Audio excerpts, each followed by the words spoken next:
बोलो सतगुरुदेव की जय। बंदी छोड़ कबीर परमेश्वर जी की जय। बंदी छोड़ गरीबदास जी महाराज जी की जय। स्वामी रामदेवानंद जी गुरु महाराज जी की जय।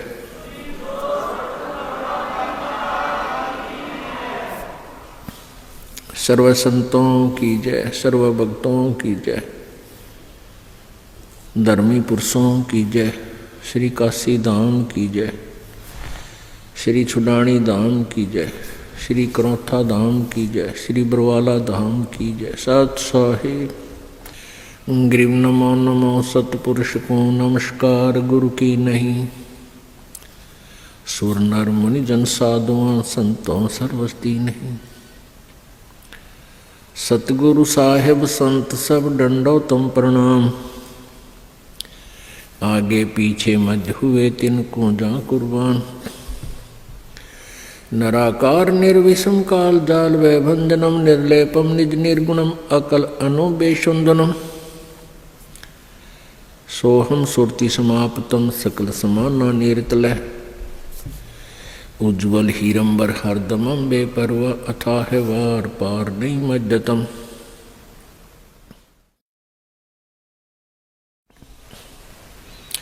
ग्रीव जो सुमर सिद्ध होई गणनायक गलताना।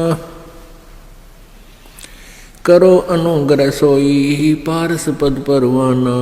आदि गणेश मनाऊं गणनायक देवन देवा। चरण कमल लो लाऊं आदंत करूं सेवा। परम शक्ति संगीतम रिद्धि दाता सोई। अवगत गुणे अतीतम सतपुरुष निर्मोही। जगदम्बा जगदीशम मंगल रूप मुरारी। तन मन अर्पों शेषम भक्ति मुक्ति भंडारी। सुर नर मुनि जन ध्यावे ब्रह्मा विष्णु महेशा। शेष सहस मुख गावे पूज्य आदि गणेशा। इंद्र कुबेर सरीखा वरुण धर्म राय ध्यावे। समरस जीवन जी का मन इच्छा फल पावे। 33 कोटि आधारा जावे सहस 88 ही उतरे बहुदल पारा। कट है यम की फांसी 33 कोटि आधारा जावे सहस 88 ही उतरे बहुदल पारा। कट है यम की फांसी। कर जोरों विनती करूं दरों चरण पर शीश। गुरु जी राम देवानंद जी महाराज जी ने दियो नाम बख्शीश। कोटि कोटि सिजदा करूं कोटि कोटि प्रणाम। चरण कमल में राखियो मैं बांधी जाम गुलाम। कुत्ता हूँ गुरुदेव का रामपाल दास का नाम। गले प्रेम की जेवड़ी जाखें चोवा जाऊं। तो करो तो बावड़ू दूर दूर करो तो जाऊं। जो राखो तो ही रहूं जो देवो सुख।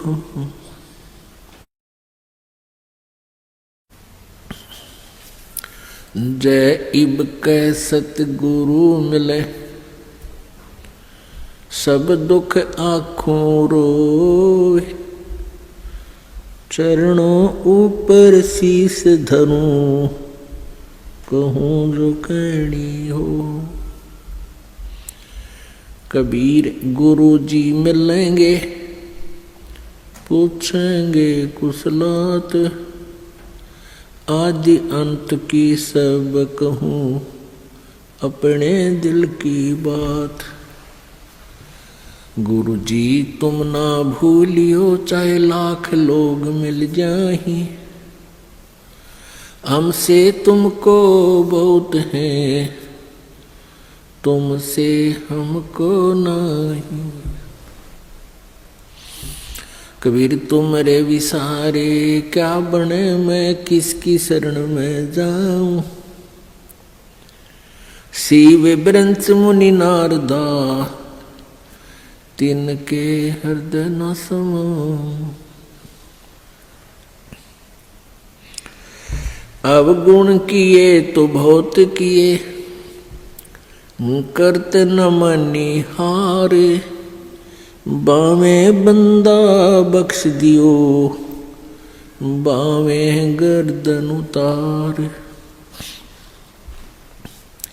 अवगुण मेरे बाप जी, बख्शो गरीब नवाज।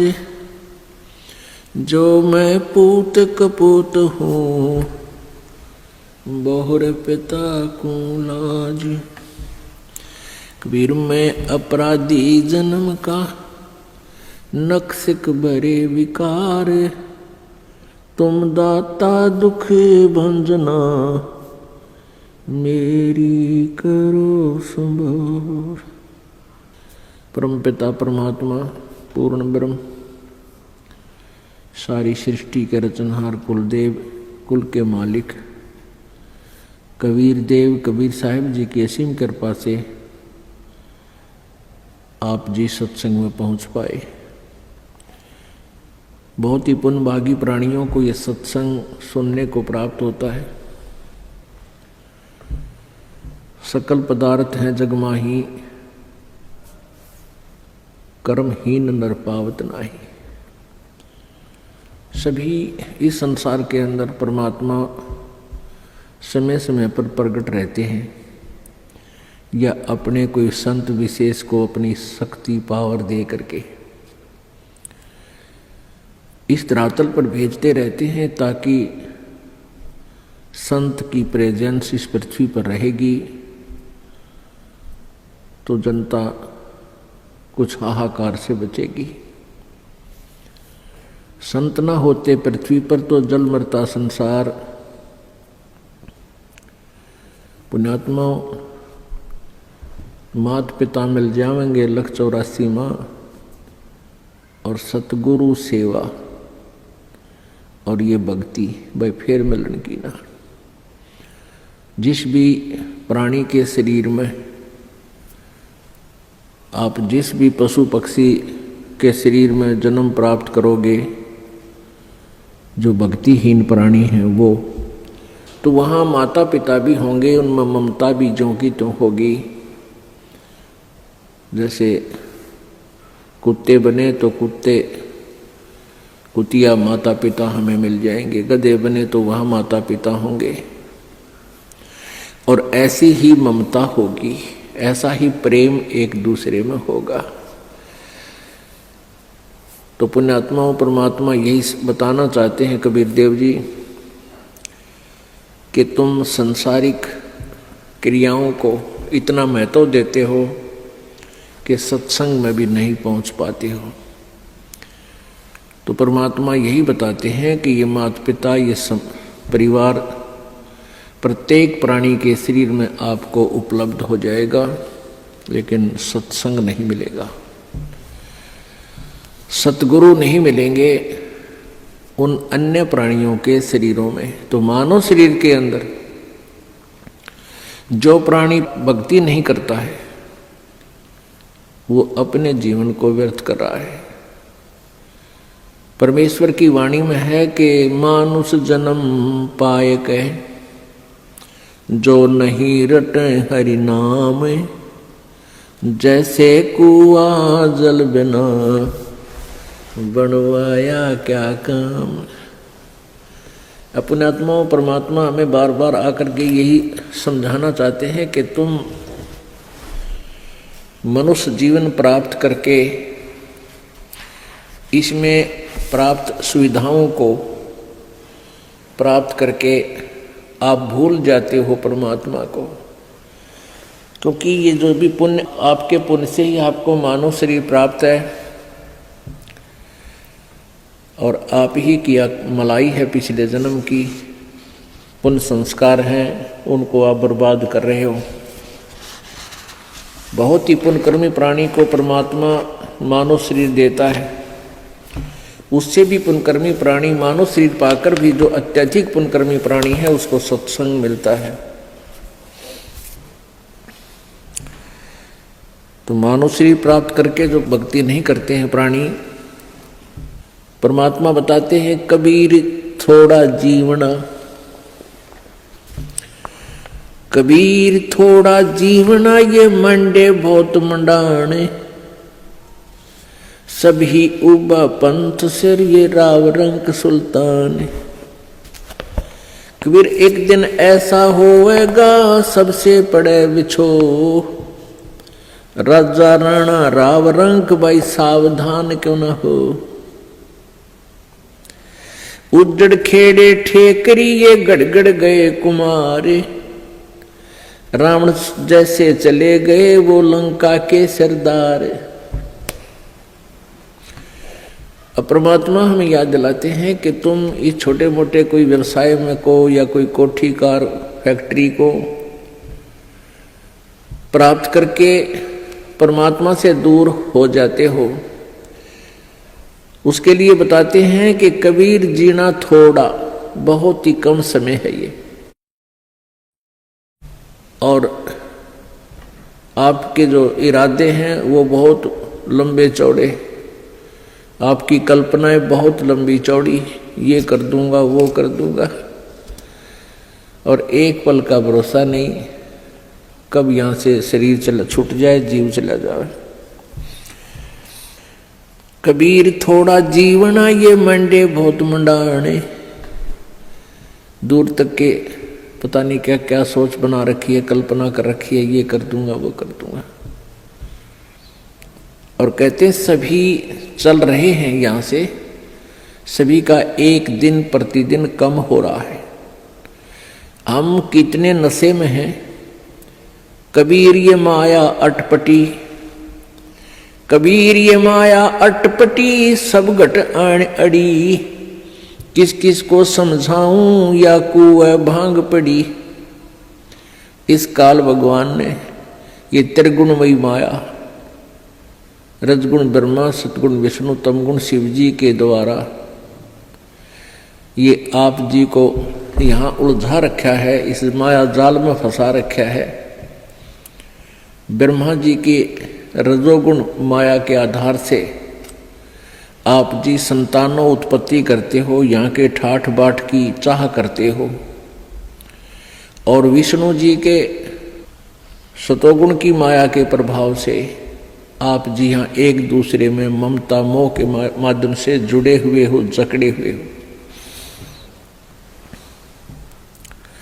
तो पर आप जी के हमारे ऊपर इतना जबरदस्त दबाव है कि हमें कुछ भी दूर तक का सूझता नहीं, हमें होश नहीं है।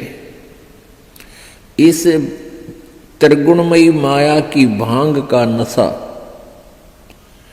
हमारे ऊपर इतना प्रभावित है कि हमें अपनी मौत दिखाई नहीं देती। परमात्मा याद दिलाते हैं जैसे कोली रेजा बुने और बुनते आवे ओड़े, ऐसे लेखा तेरे जीवन का कुछ दौड़ सके तो दौड़े।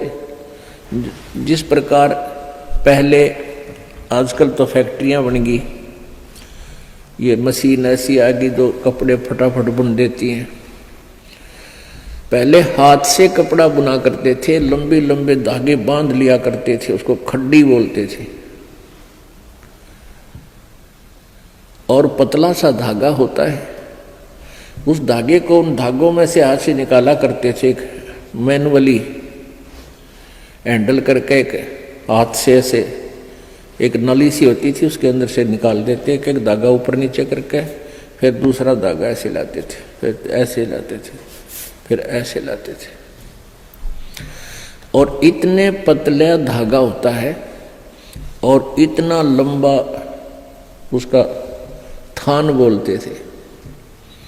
एक बहुत लंबा थान लगभग 50-60 फुट का वो तैयार हो जाता है। यानी उस पतले से धागे से बार बार ऐसे चलने से वो अंत आ जाता है, वो कथान इतना लंबा पूरा हो जाता है, उसका एंड हो जाता है।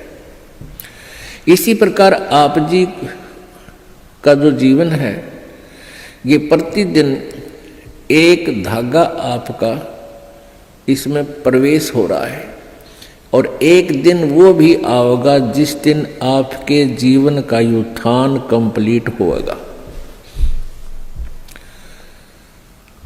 कहते हैं हम प्रतिदिन एक कदम अपने मौत रूपी अजगर की तरफ बढ़ रहे हैं, और वो हमें खाएगा और हमें डर नहीं। तो ऐसी हालत नशे वाले प्राणी की होती है, वो चाहे शेर के जा चिपके और वो सांप भी पकड़ ले, क्योंकि उसमें नशा है, उसको पता ही नहीं तू कर क्या रहा। तो इस नशे को कैसे हटाया जाएगा?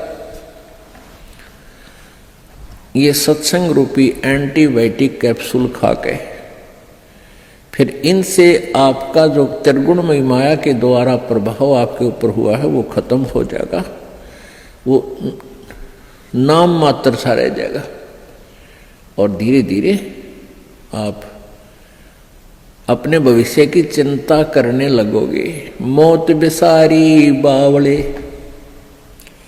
अचरज किया कोने, तन माटी में मिल जाएगा जो आटे में लौने। परमात्मा कहते हैं तो मौत भूल गया, तने कितना बड़ा आश्चर्य कर रखा है। एक बार यक्ष ने युधिष्ठिर जी से प्रश्न किया था कि इस संसार में सबसे बड़ा आश्चर्य क्या है? युधिष्ठिर जी ने उत्तर दिया था कि सबसे बड़ा आश्चर्य ये है कि प्रतिदिन हम अन्य व्यक्तियों को मरते हुए देखते हैं और अपने नंबर की चिंता कती नहीं। यहां भगवान बंदी छोड़ कबीर साहिब जी कहते हैं कि मौत बेसारी बावड़े तन अचरज किया कौन, और ये तन माटी में मिल जाएगा जो आटे में लौण। आपका कितना सुंदर शरीर, जिसके लिए आप इस मानव शरीर को स्वस्थ रखने के लिए, इसके प्रोटेक्शन के लिए, इसको जीवित रखने के लिए हम सारा जीवन लगा देते हैं। यदि कोई व्यक्ति भयंकर रोग से ग्रस्त हो जाता है और उसके इलाज पर लाख 2 लाख 3 रुपये लगने हों तो वो पैसे भी लगा देगा। अपनी कोई जमीन जायदाद भी बेचनी है उसको भी बेच देगा, क्योंकि ये इतना प्रिय है। और ये इस प्रिय शरीर से यदि तूने परमात्मा की भक्ति नहीं की, परमात्मा कहते हैं कबीर जी, आप जी ने यदि भक्ति नहीं की, परमात्मा की साधना नहीं की, तो आप जी का ये शरीर, इसका नामो निशान नहीं मिलेगा। ये ऐसे मिल जाएगा पृथ्वी में जैसे आटे में नमक, दृष्टि गोचर नहीं होता। एक दिन ऐसा होएगा सबसे पड़े बिछो, राजा नैना रंक सब सावधान क्यों न हो। एक दिन ऐसा होगा आप जी को यहाँ सबको छोड़कर जाना पड़ेगा। ना आपका बेटा साथ चले, ना बेटी साथ चले, ना कार साथ चले, ना कोठी साथ चले। एक दिन ऐसा होगा सबसे पड़े बिछो। इसलिए परमात्मा कहते हैं राजा राणा रंग सब सावधान क्यों ना हो, यानी सावधान हो, सतर्क हो, डरो परमात्मा से और उस मौत से आने वाले उस दिन को याद रखो। फिर बुराई नहीं कर सकते आप पाप नहीं कर सकते, आप भगवान की भक्ति को नागा नहीं कर सकते जब आपको मौत याद रहेगी। हमने सबसे पहले उसी वस्तु को भूला जो सदा याद रखनी चाहिए थी। कौन कौन सी? एक तो परमात्मा और दूसरे मृत्यु।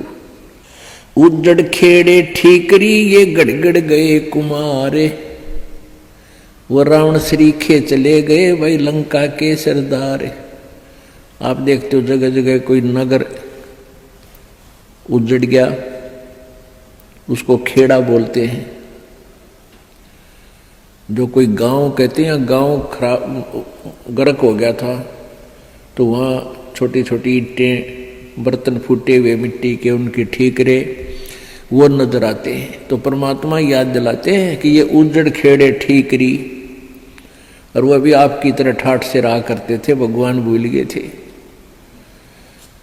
और गड़गड़ गए कुम्हार, रावण जैसे चले गए वो लंका के सरदार, आपकी तो औकात क्या है। ऊंचा दिखे धौलहरा ये मंडी चिति पोले, एक हरि के नाम बिना ये जम्मा रहेगा रोले। कहते हैं आप जी को ये काल आपकी रोल मार रहा है। रोल मारना आपको मूर्ख बना रहा है। अब बहुत बड़ा आलीशान कोठी बना ली, उसका खूब संगे मरमर ला दिया, उसके बढ़िया बढ़िया पत्थर लगा दिए, और इसने देख देख कर तू भगवान को भूल गया। ऊंचा दिखे धौलरा और मंडी चिति पोले,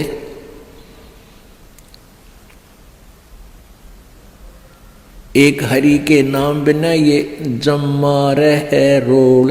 ये तेरी रोल मार रहा, तुझे मूर्ख बना रहा काल, कि कितनी अच्छी कोठी है मेरे पास, ऐसी कार है, मेरे इतने पुत्र हैं, इतनी पुत्रियां हैं, वो ऐसे ऐसे बढ़िया सेट हो रहे हैं, और फिर नो प्रॉब्लम, या प्रॉब्लम आगे बहुत बड़ी होगी। जो आज भगवान नहीं बज रहे, गधा बनेगा प्रॉब्लम है प्रॉब्लम, कुत्ता बन गया प्रॉब्लम है प्रॉब्लम। तो उनका समाधान अब ही हो सकता है पूर्ण परमात्मा की सत्य भक्ति से और पूर्ण सतगुरु की शरण में आने से।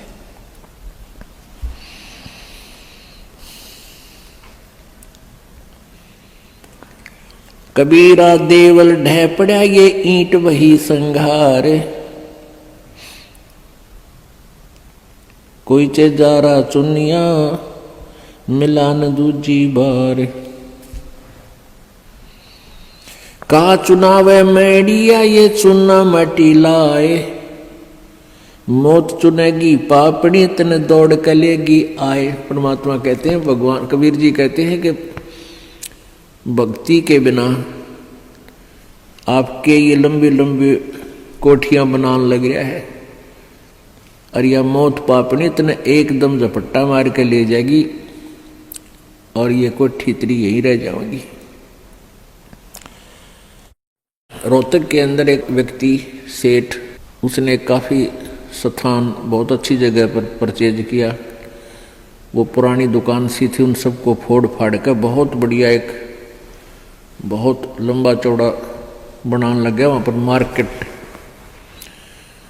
मार्केट बना रहा था, और उसको ये था कि इसमें लाखों रुपए महीने की इनकम होगी।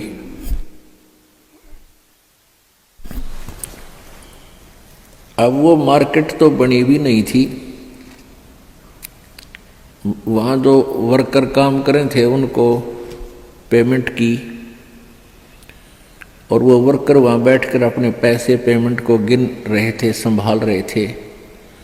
और वहीं पर गर्मियों के दिन थे, उस सेठ ने वहीं पर नहाने के लिए एक पट नीचे ईंट सी बिछा रखी थी, और ठंडा पानी की वहाँ व्यवस्था थी। तराई के लिए नहाने लग गया। अब स्नान करके धोती बांधी थी, कुर्ता पैर नहीं पाया, एकदम गिर गया, और गिर गया कि मर लिया खड़ा खड़ा। उसका समय पूरा हो चुका था, वो एकदम समाप्त हो गया वहीं पर। तो यहां परमात्मा याद दिलाते हैं, कहाँ चुनाव है मेडिया, मेडिया मतलब बड़े बड़े कोठियां, और चुना माटी ला, और मौत चुनेगी पापी तने दौड़ के लेगी आ।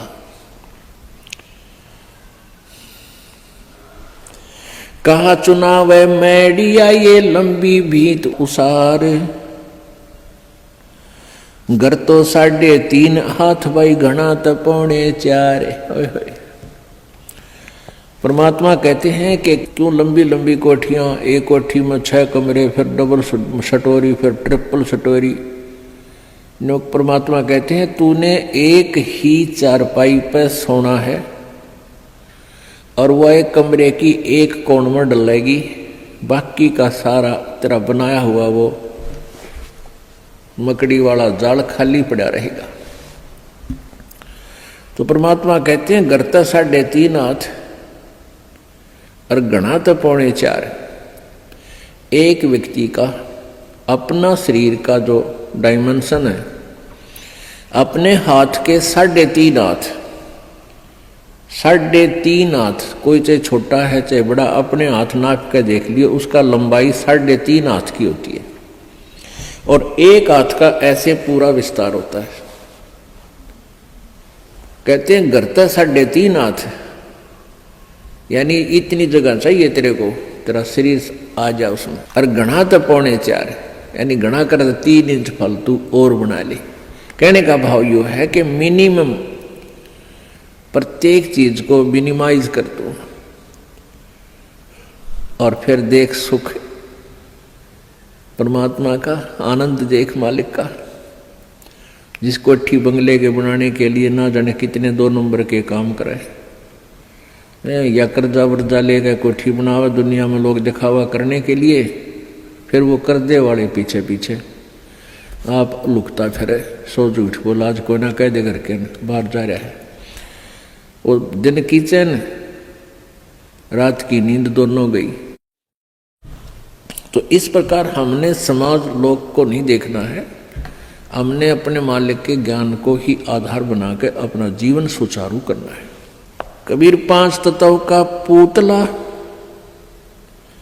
मानुष दरिया नाम, 4 दिना के कारण ये फिर रोक ठाम। अब क्या बताते हैं, ये 5 तत्व की बना हुआ ये मिट्टी का शरीर, इसका मानुष दर दिया नाम, और 4 दिना का जीवन है।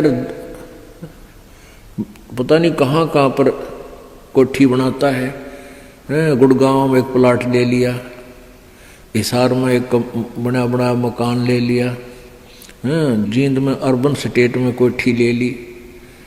परमात्मा कहे 2 दिन का जीना है और पता नहीं कित कित स्थान रोक के बैठा है। अब मेरे पास फिर भूत बनकर सैर सपट्टे करेगा कदे उसको ठीक है देखने जा कदे उसने, और घर वाले के करा कर मृत्यु होते ही उसको तो लेकर जाएंगे शमशान घाट पर शरीर को, और पीछे तो पहले काठ की देल होया करती, चौखट नीचे काठ की, उसमें कील गाड़ दिया करते, जंतर मंतर करके कदे फेर ना जा उल्टा यो भूत है। और वो सारा जीवन खो दे उस कोठी बनाने में, उसको वापस प्रवेश निषेध देखे बुंडी बन रही हमारे साथ, क्योंकि हमें ज्ञान नहीं मिला, हमें तत्वदर्शी संत नहीं मिले जो यहां से हृदय हटा दे। कबीर कहाँ गर्बिया ये ऊंचा देख आवाज से, काल पड़ा जमी लेटना तेरा ऊपर जम घास। परमात्मा कहते हैं कि अभिमान कर रहा है, कि गर्व कर रहा है तू इस ऊंचे मकान और कोठी का, कल को तेरी मृत्यु हो जाएगी और फूंक देंगे तेरे को शमशान घाट पर, और उस मिट्टी पर घास जमेगा, गधे फिरेंगे, कुछ डांगर अंडा करेंगे तेरी माटी के ऊपर के। पुण्यात्मा हम भगवान से दूर हो गए, कारण क्या है कि हमें ज्ञान नहीं मिला। बच्चे को बचपन में जो शिक्षा चाहिए थी वो शिक्षा नहीं मिलती। जो बच्चे स्कूल में शिक्षा ग्रहण करने जाते हैं उनको अक्षर ज्ञान अवश्य चाहिए, लेकिन उसके बाद अक्षर ज्ञान के बाद जो शिक्षा चाहिए वो आध्यात्मिक ज्यादा चाहिए। एक शिष्टाचार अत्यधिक पढ़ाना चाहिए। बुराइयों से डरने के लिए बहुत सी कथाओं का हमारे पाठ्यक्रम में, बच्चों के पाठ्यक्रम में समावेश होना चाहिए, और नहीं है। पुण्यात्माओं, आप किसी भी व्यक्ति को वर्तमान में कितनी ही अच्छी आत्मा है, वो ज्ञान के अभाव से उसको आप कहिएगा कि आओ सत्संग में चलते हैं, तो वो कहता है कि अभी समय नहीं है, फिर देखेंगे, कभी ना कभी अवश्य चलेंगे। अच्छी आत्मा तो इतना कह के टाल मटोल कर देता है, बात वही है। और दूसरे को आप कहोगे कि आओ सत्संग में चलते हैं, वो कहेगा भाई समय नहीं है हमारे पास। और ये क्या सत्संग का टाइम है? ये सत्संग की उम्र थोड़ी है, सत्संग तो बुढ़ापे में सुनाएंगे फिर भक्ति करेंगे, ये कोई भक्ति का समय थोड़ा। पुण्यात्मा, ये अटकल अपनी आप लगाई हुई है, परमात्मा का विधान ऐसा नहीं है।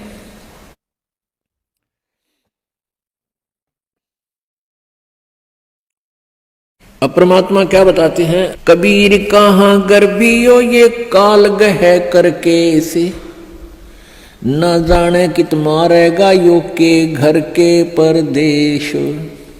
पिछले वर्ष सन 2010 की बात है। यहाँ इसार का एक डॉक्टर, बहुत सुप्रसिद्ध डॉक्टर आँखों का, और बहुत पैसा उसके पास, अपने पुत्र का एडमिशन कराने के लिए गाड़ी में जा रहा था, पुत्र, उसकी पत्नी और वो स्वयं। और रास्ते में दुर्घटनाग्रस्त हो गए, तीनों की मृत्यु होगी। आज शेष बचे हुए कोई भी उस परिवार के सदस्य से आप जाकर कहिए कि आओ सत्संग में चलते हैं, वो भी कहेंगे समय नहीं है हमारे पास। अन्य किसी डॉक्टर से आप जाकर कहिए कि चलो सत्संग सुनो कुछ देर, वो कहते नहीं मेरे पास तो मरीजों की लाइन लगी हुई है, मेरे पास समय नहीं है। तो एक डॉक्टर लाइन नहीं, किसी को भी आप कहिए जाकर के। पुण्यात्माओं, इसका कारण क्या है कि हमें अध्यात्म ज्ञान बिल्कुल नहीं, आध्यात्मिक ज्ञान के बिना हमें डर नहीं हो सकता, चिंता नहीं बनती, और जब तक हमें परमेश्वर की महिमा का ज्ञान नहीं होगा तो हमें रुचि नहीं बनती। अब हमारे को जो ज्ञान दिया गया बचपन में, यही दिया गया कि उसके लड़के ने कोठी बना ली, वो डॉक्टर लगा हुआ था, प्राइवेट क्लिनिक है, 2 कोठी बना दी, कार ले ली। अब जितने भी बच्चे डॉक्टरी कर रहे हैं, ट्रेनिंग कर रहे हैं, उनका मूल उद्देश्य, टारगेट यही हो जाता है मैं कोठी बनाऊं और कार दूं। यदि हमारी एजुकेशन में ये आध्यात्मिक ज्ञान अत्यधिक प्रवेश हो तो उन बच्चों का ये टारगेट ना रहे, और वो बिल्कुल बहुत जायज फीस ले, जायज काम करें और बहुत ही सस्ता ट्रीटमेंट करें, भगवान से डरने वाले होंगे। अब तो रोगी मर गया, ट्रीटमेंट के अंतर्गत अपना हिसाब बना कर देंगे, हमारा पूरा हिसाब दे जा, पैसे दे दो, ये एडवांस जमा करा लेते। बात ये नहीं है कि पैसे ना लो, पैसे तो उनके लगे हैं, देने भी चाहिए, लेने भी चाहिए, लेकिन 1 के 20 नहीं लेने चाहिए, 1 के 100 नहीं लेने चाहिए। और वो 1 रुपए की चार्ज के 100 लेते हैं, और फिर कहाँ ले जाते हैं, यही छोड़ जाते हैं। परमात्मा कहते हैं इस माया के कारण फिरा देश प्रदेश। अभी पीछे समाचार पत्र में आया हुआ था, हरियाणा अंबाला का रहने वाला एक लड़का इटली गया हुआ था, वहाँ से वापस आया, क्योंकि वहाँ यहाँ की बजाय, हिंदुस्तान की बजाय वहाँ अधिक पे मिलती है, तनख्वाह मिलती है, रोजगार के लिए वहाँ गए, अच्छा पैसा लेकर आते हैं वहाँ से। तो फिर वो अपने परिवार को लेकर के गाड़ी में, उसका अपना परिवार 3 सदस्य, एक पुत्र 2 हुए, और एक भाई की पत्नी और उस भाई का बच्चा, वो 5 जावे थे पीर पूजन, पीर की पूजा करने।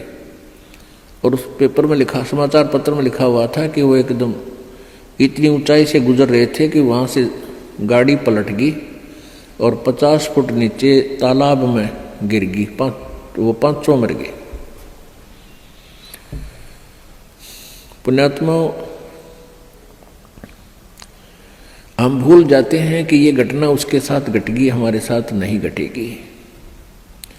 हमारे साथ ऐसी नहीं घटेगी तो कोई और तरह की घट जाएगी। यानी काल ने तो हमारे को यहाँ से जो उसने समय निर्धारित किया उसी दिन उठा लेना है।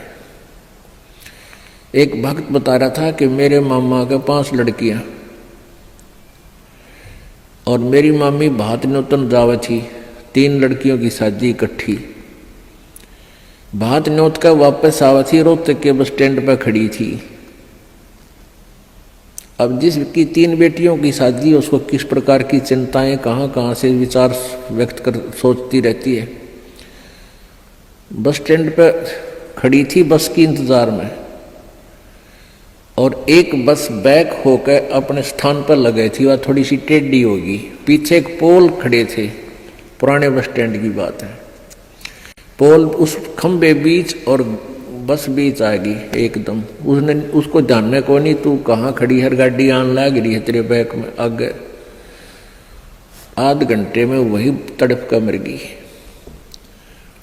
अब पुण्यात्माओं कहते हैं, और बात तेरा काम नहीं आवे संतों शरण लाग रे, और केसो व गफलत में बंदे जाग जाग न जागे। इस तन सराय में जीव मुसाफिर करता रहे दिमाग रे। इस तन रूपी शरीर में, तन रूपी सराय में ये प्राणी ना जाने के सोच उठाए रहता है, ध्यान रखता, और तरह की बातों में विचार रखता है। और रात बसेरा कर ले डेरा, तू चले सवेरा त्याग रे। हमारा जो शरीर है, अब इस सराय रूपी शरीर में हम सारी एक रात काटने के लिए विराजमान हैं, और सवेरा उस समय होगा जब आपकी मृत्यु हो जाएगी, फिर सुबह हो जाएगी, फिर चलो चलो होगा यहाँ से। तो इस पूरे जीवन को एक रात्रि बताया है और मृत्यु को आपकी सवेरा बताया है। इन सब बातों को याद करके आप जी ने परमात्मा में रुचि बढ़ानी है। कबीर परमेश्वर जी यही बताने के लिए आए थे, और इस सच्चाई से परिचित होकर ही हम भगवान से डरेंगे और भक्ति करेंगे, बुराइयों से भी बचेंगे।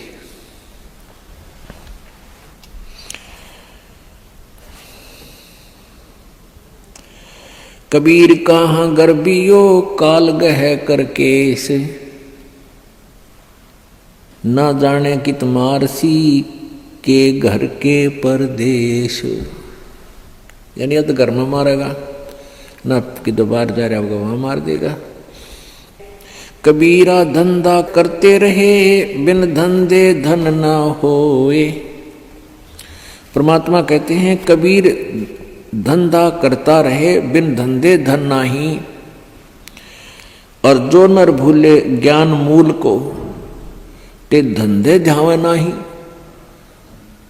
परमात्मा कबीर परमेश्वर जी ये कह रहे हैं कि धंधा करना पड़ेगा, धंधे बिना इनकम नहीं हो सकती, काम तो करना ही पड़ेगा। पर उनको उल्हाना दे रहे हैं कि जो इस धंधे में भगवान ना बजते, काम करते करते मालिक को याद नहीं रखते, वो नर अपना मूल,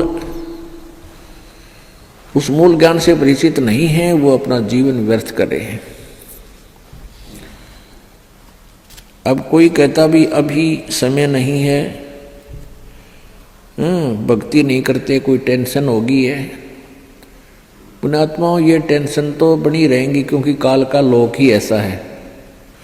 और इन सभी जो छोटी मोटी आपके साथ चल रही है, कोई परमात्मा के नाम लेते लेते भी आपके ऊपर कोई आपदाएं छोटी मोटी आ रही हैं, तो ये विचार करना कि यदि परमात्मा का सहारा ना होता, ये छोटी आपदाएं नहीं होती, ना जाने के कहर तोड़ देती आपके ऊपर। अब जैसे आप जी ने परमात्मा का, परमेश्वर कबीर जी का नाम ले रखा है, और फिर भी आप पर छोटी मोटी कोई आपदाएं आती हैं, आप ये सोच बैठते हो, कई बार मन इतना नालायक है, ये परमात्मा से दूर करने के लिए ना जाने कितनी स्कीमें तैयार करता है, अपने हिसाब से सोचता रहता है। क्या सोचते हैं कि मैंने पाठ भी करा दिया, मैंने 4-5 महीने नाम लिए भी हो गए हैं, और फिर भी मेरी भैंस मर गई। अब पुण्यात्माओं विचार करो, आप जी ने कुछ पुण्य किया, आप जी ने सत भक्ति की, जैसी आपने भक्ति की उसका सहयोग तो अवश्य ही मिला है आपको। जैसे सर्दी बहुत है, और उस सर्दी के अंदर आप जी ने स्वेटर पहन रखी है, और स्वेटर पहनने के बाद भी आपके हाथ पैर ठिठुर रहे हैं, आपको सर्दी लग रही है, तो कंबल ओढ़ना चाहिए। तो बुद्धिमान लोग ये नहीं कहा करते कि मैंने स्वेटर पहन रखी फिर भी सर्दी है और स्वेटर निकाल दूं, क्या फायदा स्वेटर का। कई भक्तों के मन में ऐसी दुर्भावनाएं आ जाती हैं कि हमने इतने दिन हो गए भक्ति करते ने, नाम लिए ने, और पाठ भी हम करा रहे हैं, और फिर भी हमारे ऊपर आपदाएं आ रही हैं। तो पुण्यात्माओं, जैसे आप जी ने अभी स्वेटर पहनी है और स्वेटर ने अपना काम कर रखा है जैसी उसकी सामर्थ्य है, और कोई नो सोचा है कि क्या फायदा हुआ, नाम तो मन इतने दिन हो गए भक्ति करते, दान करते, और इस नाम को त्याग देता हूं, तो वो मूर्ख है। मूर्ख मीन वो ज्ञानहीन है, इस तत्व ज्ञानहीन है, उसको अभी ये ज्ञान समझ में आया नहीं है। अब जैसे उस स्वेटर का जितना अपना प्रोटेक्शन करने का था वो प्रोटेक्शन उसने कर रखा है, लेकिन सर्दी ज्यादा है, उसके लिए स्वेटर पहन, वो जर्सी पहन, और जर्सी से भी सर्दी नहीं लग रही है तो उसके ऊपर का कंबल या चादर मोटी ओढ़। ये नहीं कि सर्दी लग रही है तो इस स्वेटर न निकाल दूं, जर्सी पहन ली, इससे भी सर्दी लग रही है इसको भी फेंक दूं, तो उससे तो सर्दी आपकी जान ले लेगी। तो ऐसे ही आप जी जितनी भी भक्ति कर रहे हो अभी तक, उसका सहयोग उतना सारा आप जी को अवश्य मिला हुआ है। तो ये सोच लेना चाहिए कि आप जी के कर्मों की यह सर्दी बहुत ज्यादा है, अत्यधिक है। आप जी भक्ति भी कर रहे हो, नियमित रह रहे हो, और दान धर्म भी कर रहे हो, और फिर भी आपके ऊपर आपदाएं हैं, तो आप जी की ये कर्मों की सर्दी बड़ी भयंकर थी। अगर आपने प्रोटेक्शन ना कर रखा होता, परमात्मा की शरण में नहीं होते, तो आपकी जान चली जाती, परिवार में भी बहुत हानि हो जाती। अब तो एक भैंस मरने से ही काम चल गया, भैंस तो और 20 दे भगवान, अगर आपकी भक्ति ठीक रही तो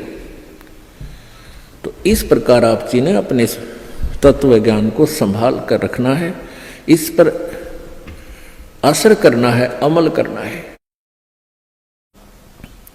और इसके आधार से अपने इस भक्ति मार्ग पर लगा रहना है। अब कई भक्त कहते हैं जी हमें, मेरे 3 दिन मंत्र ना जपा, मैंने 4-5 दिन मैंने नाम नहीं जपा। क्यों नहीं जपा? कि टेंशन हो गई थी। अरे भले आदमी टेंशन तो हो जा, खैर टेंशन भी हो जा, लेकिन भगवान की भक्ति भी अपना करता रहे, दुखी सुखी हो गए। उस टेंशन को भी पड़ी रहेगी, लेकिन मंत्र भी थोड़ा बहुत कर लेना चाहिए, छोड़ना नहीं चाहिए। अब ये तो मंत्र इस काल ने तो इतनी टेंशन कर रखी है इस प्राणी के साथ में, गिनती है को ना। घर में को वासनी हो जाए तो टेंशन, और छोटे मोटे व्यवसाय में 100 घाटे बाधे हों उसमें टेंशन, पता नहीं कितने प्रकार की समस्याएं हमारे जान में डाल रखी काल ने। काल का ये उद्देश्य है कि ये भक्ति ना करें। जब इनको मनुष्य शरीर प्राप्त हो तब तो इनमें इतनी टेंशन भर दी या विकार भर दिए, कोई घुट्टी लावे, कोई जुआ खेला, कोई दारू पीवे, बीड़ी पीवे, सिगरेट पीवे, कोई 2 नंबर के काम में, कोई कोठी बनाने के काम में, यानी को इनको सबको ऐसा व्यस्त कर रखा है कि फुर्सत को ना। और फिर अब ये है भक्ति का समय आ गया, अब ये भक्ति युग आ गया, भक्ति का काल आ गया, समय भक्ति काल, बिचली पीढ़ी आएगी, और इसमें काल ने कथित पूरा हंगा ला दिया। ऐसे ये टेक्निकल जो ना ऐसे बना दिए इलेक्ट्रॉनिक इंस्ट्रूमेंट, जैसे mobile phone, TV, satellite, internet, कि ये जी जब भी आँख खुले रात में या तो मोबाइल में बकवास देख ले, या सामने टीवी रिमोट से ऑन, उठ के भी ना जाना, रजाई में पड़ा पड़ा ऑन कर ले, उसमें नाचने गाने बकवास सुन ले। यानी भक्ति से कोसों दूर रहे ये प्राणी। अब इसने कितना कुछ, अभी 20-30 वर्ष से आप देख रहे हो कितना कुछ ये साइंस ने तरक्की कर दी, या काल गिवन है, इस काल ने दे रखी है। और परमात्मा ने भी ये समय इसीलिए चुना था कि अब ये जो साइंस के इंस्ट्रूमेंट हैं ये हमारा काम आएंगे। एक जगह बैठे और लाखों करोड़ों जगह टीवी में परमात्मा की महिमा को घर बैठे सुन सका करोगे। हम इनमें बकवाद क्यों देखेंगे, हम भगवान देखेंगे, परमात्मा की चर्चा सुना करेंगे, तो हम इसका सदुपयोग करेंगे। तो पुण्यात्माओं, ये परमेश्वर कहते हैं जिन हर जैसा सुमरिया अर्ता को तैसा लाभ, ओसा प्यास न भाग ही जब लग दसैनी आब। जिन्होंने जैसी भी भगवान की भक्ति की है उनको उतना ही लाभ अवश्य मिलेगा। और ओस पीने से प्यास नहीं बुझती, ओस चाटने से प्यास नहीं बुझती। प्यास बुझेगी गट गट गिलास पीण तो पानी के गिलास पिया जब प्यास बुझेगी। तो हम पहले क्या करते थे, दान धर्म कितना करते थे, 2 रुपये चढ़ा दिए को 5 मुश्किल थे, 10 चढ़ा दिए तो बड़े खुश होया करते थे। या 100 रुपये का प्रसाद बांट दिया हनुमान जी के मंगलवार ने, तो ये हमारी पूजाएं थी। तो ये तो हम ओस चाट रहे थे।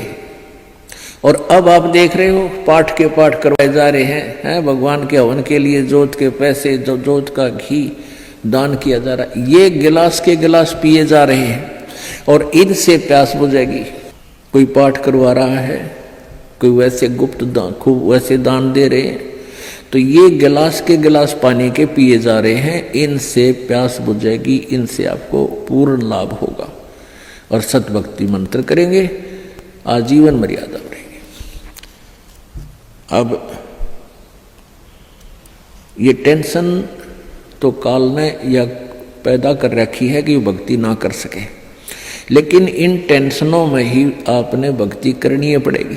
चाहे रो के करो, चाहे खुश होकर कर लो, दुखी होकर कर लो।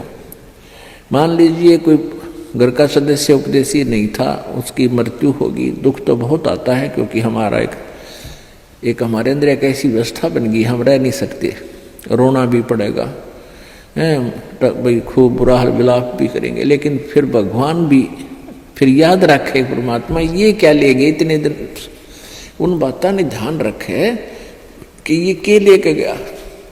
अगर हम ये भक्ति कर रहा होता, परमात्मा इसको जीवन दान भी देता, इसकी आयु भी बढ़ा देता यदि सत भक्ति करता था। और ये लेके क्या गया, सारा जीवन बर्बाद कर गया। तो इस प्रकार इन सब विचारों को ध्यान में रख के, सब बातों को विचार करके और भजन जरूर करें। चाहे याद तो बहुत आते हैं, मृत्यु को प्राप्त हो जाते हैं जो साथी परिवारजन, लेकिन भगवान भी रो रो के मालिक ने भी याद रखे, मतलब भूला नहीं भगवान को। और भी कई प्रकार की टेंशन हो जाती है, किसी प्रकार की कई चिंताएं होती हैं, लेकिन चिंताएं तो हैं, चिंता भी नाम से ही समाप्त होंगी और परमात्मा की भक्ति तक करनी पड़ेगी, इन चिंताओं में करनी पड़ेगी। एक समय एक दरोगा जी जून के महीने में यानी गर्मी के मौसम में घोड़ी पर सवार होकर जा रहा था किसी दूसरे गांव में। रास्ते में किसान ने रहट जोड़ रखा था, रहट हरहट। वो रहट क्या होता था कि उसमें एक पुली होती थी लोहे की, उस पुली के ऊपर के ऐसे एक चैन डाल दी जाती थी और उसको कोल्लू की तरह, एक कोल्लू आपने देखे हो हाथ के बैलों वाले कोल्लू, उस तरह कोल्लू की तरह बहल से चलाया जाता था और वो रहट का व्हील घूमता था वह पुड़ी, और उसके ऊपर चैन लगी होती थी। नीचे एक कुआं होता था, वो चैन इतनी लंबी होती थी कि कुएं के जल को छूती थी नीचे तक, और उसका बाल्टियां वेल्ड कर दी जाती थी चैन के ऊपर।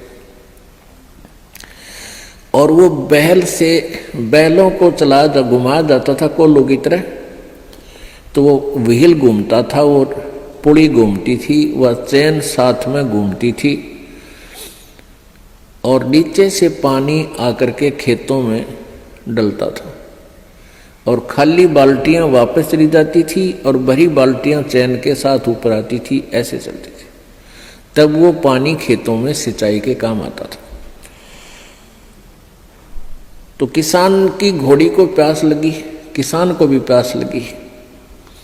उसने देखा कि सामने रहट चल रहा है और पानी पीवेंगे, घोड़ी को भी पिलाएंगे। अब जो ही उस घोड़ी को निकट लाया वो दरोगा यानी वो SHO, तो रहट के अंदर से आवाज आया करती थी, वैसे जुगाड़ होया करते थे। वो व्हील व्याल चढ़ा रखे थे, वो चर चू करके वह काफी जोर की आवाज आती थी उससे। वह घोड़ी उस चरचू ने सुनकर, चींचू ने सुनकर, और वह फड़क गई, 1 किला दूर जाके डटी।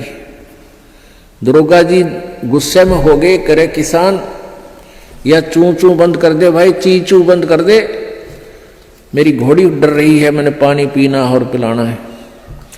अब किसान ने वो बैल रोक दिए, जो बैल चल रहे थे, कोल्लू को सा फिरा रहे थे, उससे वो चलने से आवाज आ रही थी, पानी भी आ रहा था। तो किसान ने वह बैल रोक दिया, तो पानी आना, जल आना भी बंद हो गया और आगे जल सीधा खेत में जा रहा था। खेत में जल साथ साथ, वह जमीन प्यासी थी, पी रही थी। जल घोड़ी के पीने योग्य एकत्रित नहीं रहा। घोड़ी निकट आई, जल था नहीं। दरोगा जी ने कहा कि एक किसान जल निकाल। उसने फिर बैल का डंडा मार दिया, बैल चला तो चू ची चू, फिर वही घोड़ी फिर भागी। वो किसान को उसने कहा, दरोगा ने गया चू चू बंद करवा, ची चू बंद कर। उसने फिर बैल रोक दिया, वो फिर घोड़ी लिया, पानी पाया नहीं। तब वो किसान बोला, दरोगा जी इस चींचू में पी गए तो पी गए ना, दोनों मरोगे तुम। तो ये चींचू में ही पीना पड़ेगा ये जल, राम नाम का भाई। जब राम नाम बंद कर दिया तो भक्ति गई, वह चू चू तो फिर फायदा क्या हुआ, वह टेंशन तो सहे से भक्ति और बर्बाद होगी।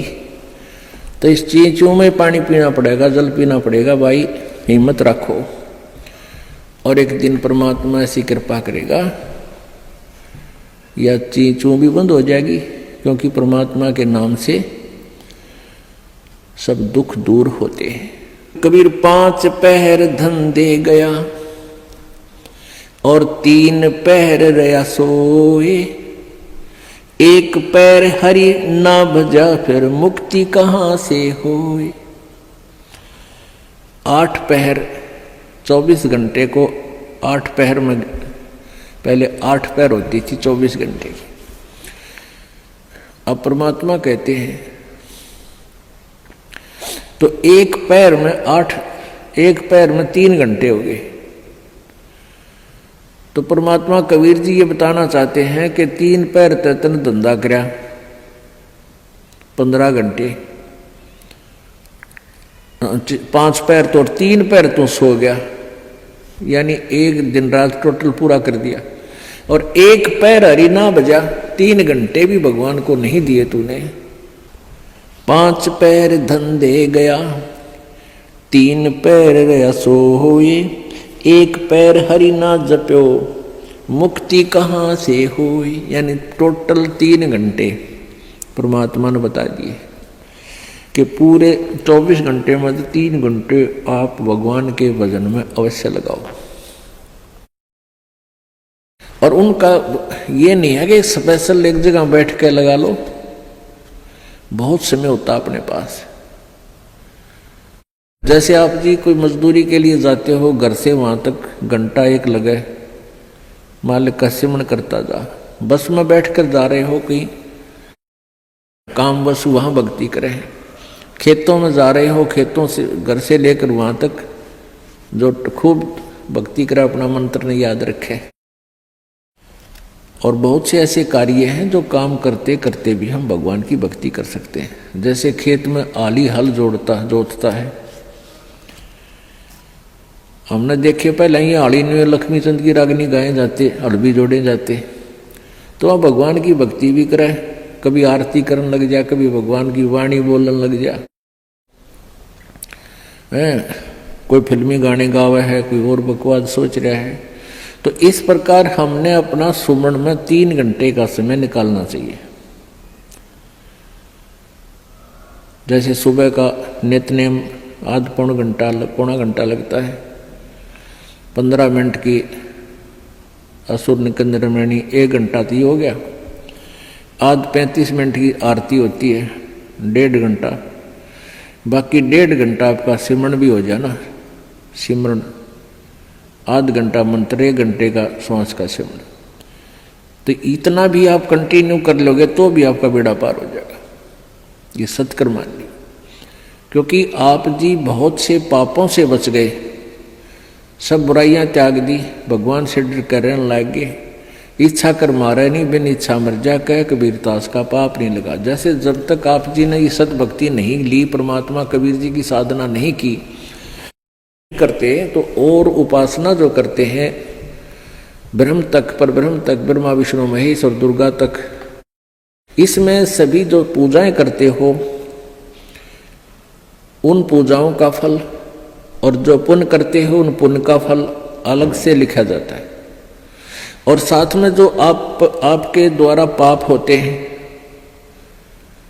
जैसे किसान खेत में हल जोतता है, उसके विषय में बता रखा है सुख संवेद में कि 1 अलाई और 1000 कसाई बराबर पाप होता है। 1 अड़ाई होती है 30 फुट चौड़ा, 20 फुट चौड़ी और 200 फुट लंबी, किले की, एकड़ की, इतना स्थान जिसमें से हल आड़ी ऐसे एक अड़ाई बोलता था उसको ऐसे बैल को ले जाता आखिरी सिरे से और फिर उसको ऐसे जोतता था, बाया करता।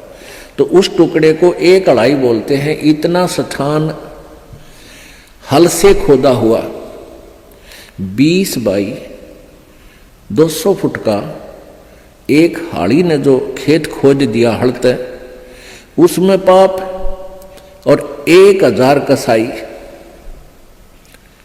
1 बराबर पाप होता है। क्योंकि उसमें ना जाने कितने जीव जंतुओं के पेटा में गए, फाड़ी निकाल दी, वो कुछ निकाल दी, और उसको इतना पाप होता है।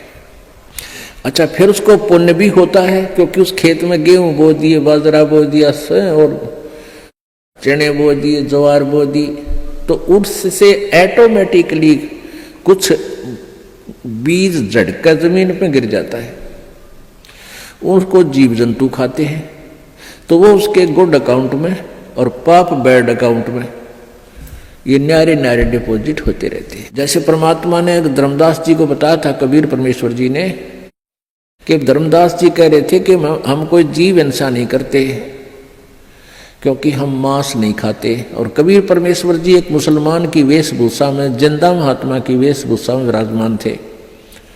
तो धर्मदास जी ने टोंट कसया था कि हम हिंदू हैं, हम मुसलमानों की तरह जीव हिंसा नहीं करते, मांस नहीं खाते, जीवों को मारते नहीं। तो परमेश्वर ने कहा था वो तो अच्छी बात है कि आप जैसे गाय बैल बकरे जो टेन नहीं मारते, लेकिन और भी पाप बहुत होते हैं आपसे।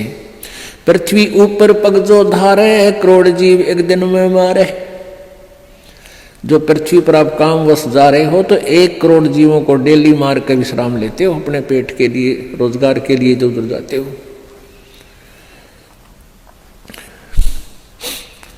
70 ब्राह्मण की है हत्या, जो चौका तुम देव नित्या, जो चूल्हा लीप के प्रतिदिन चूल्हे के आसपास पहले गोबर से लीपया करते, गार से।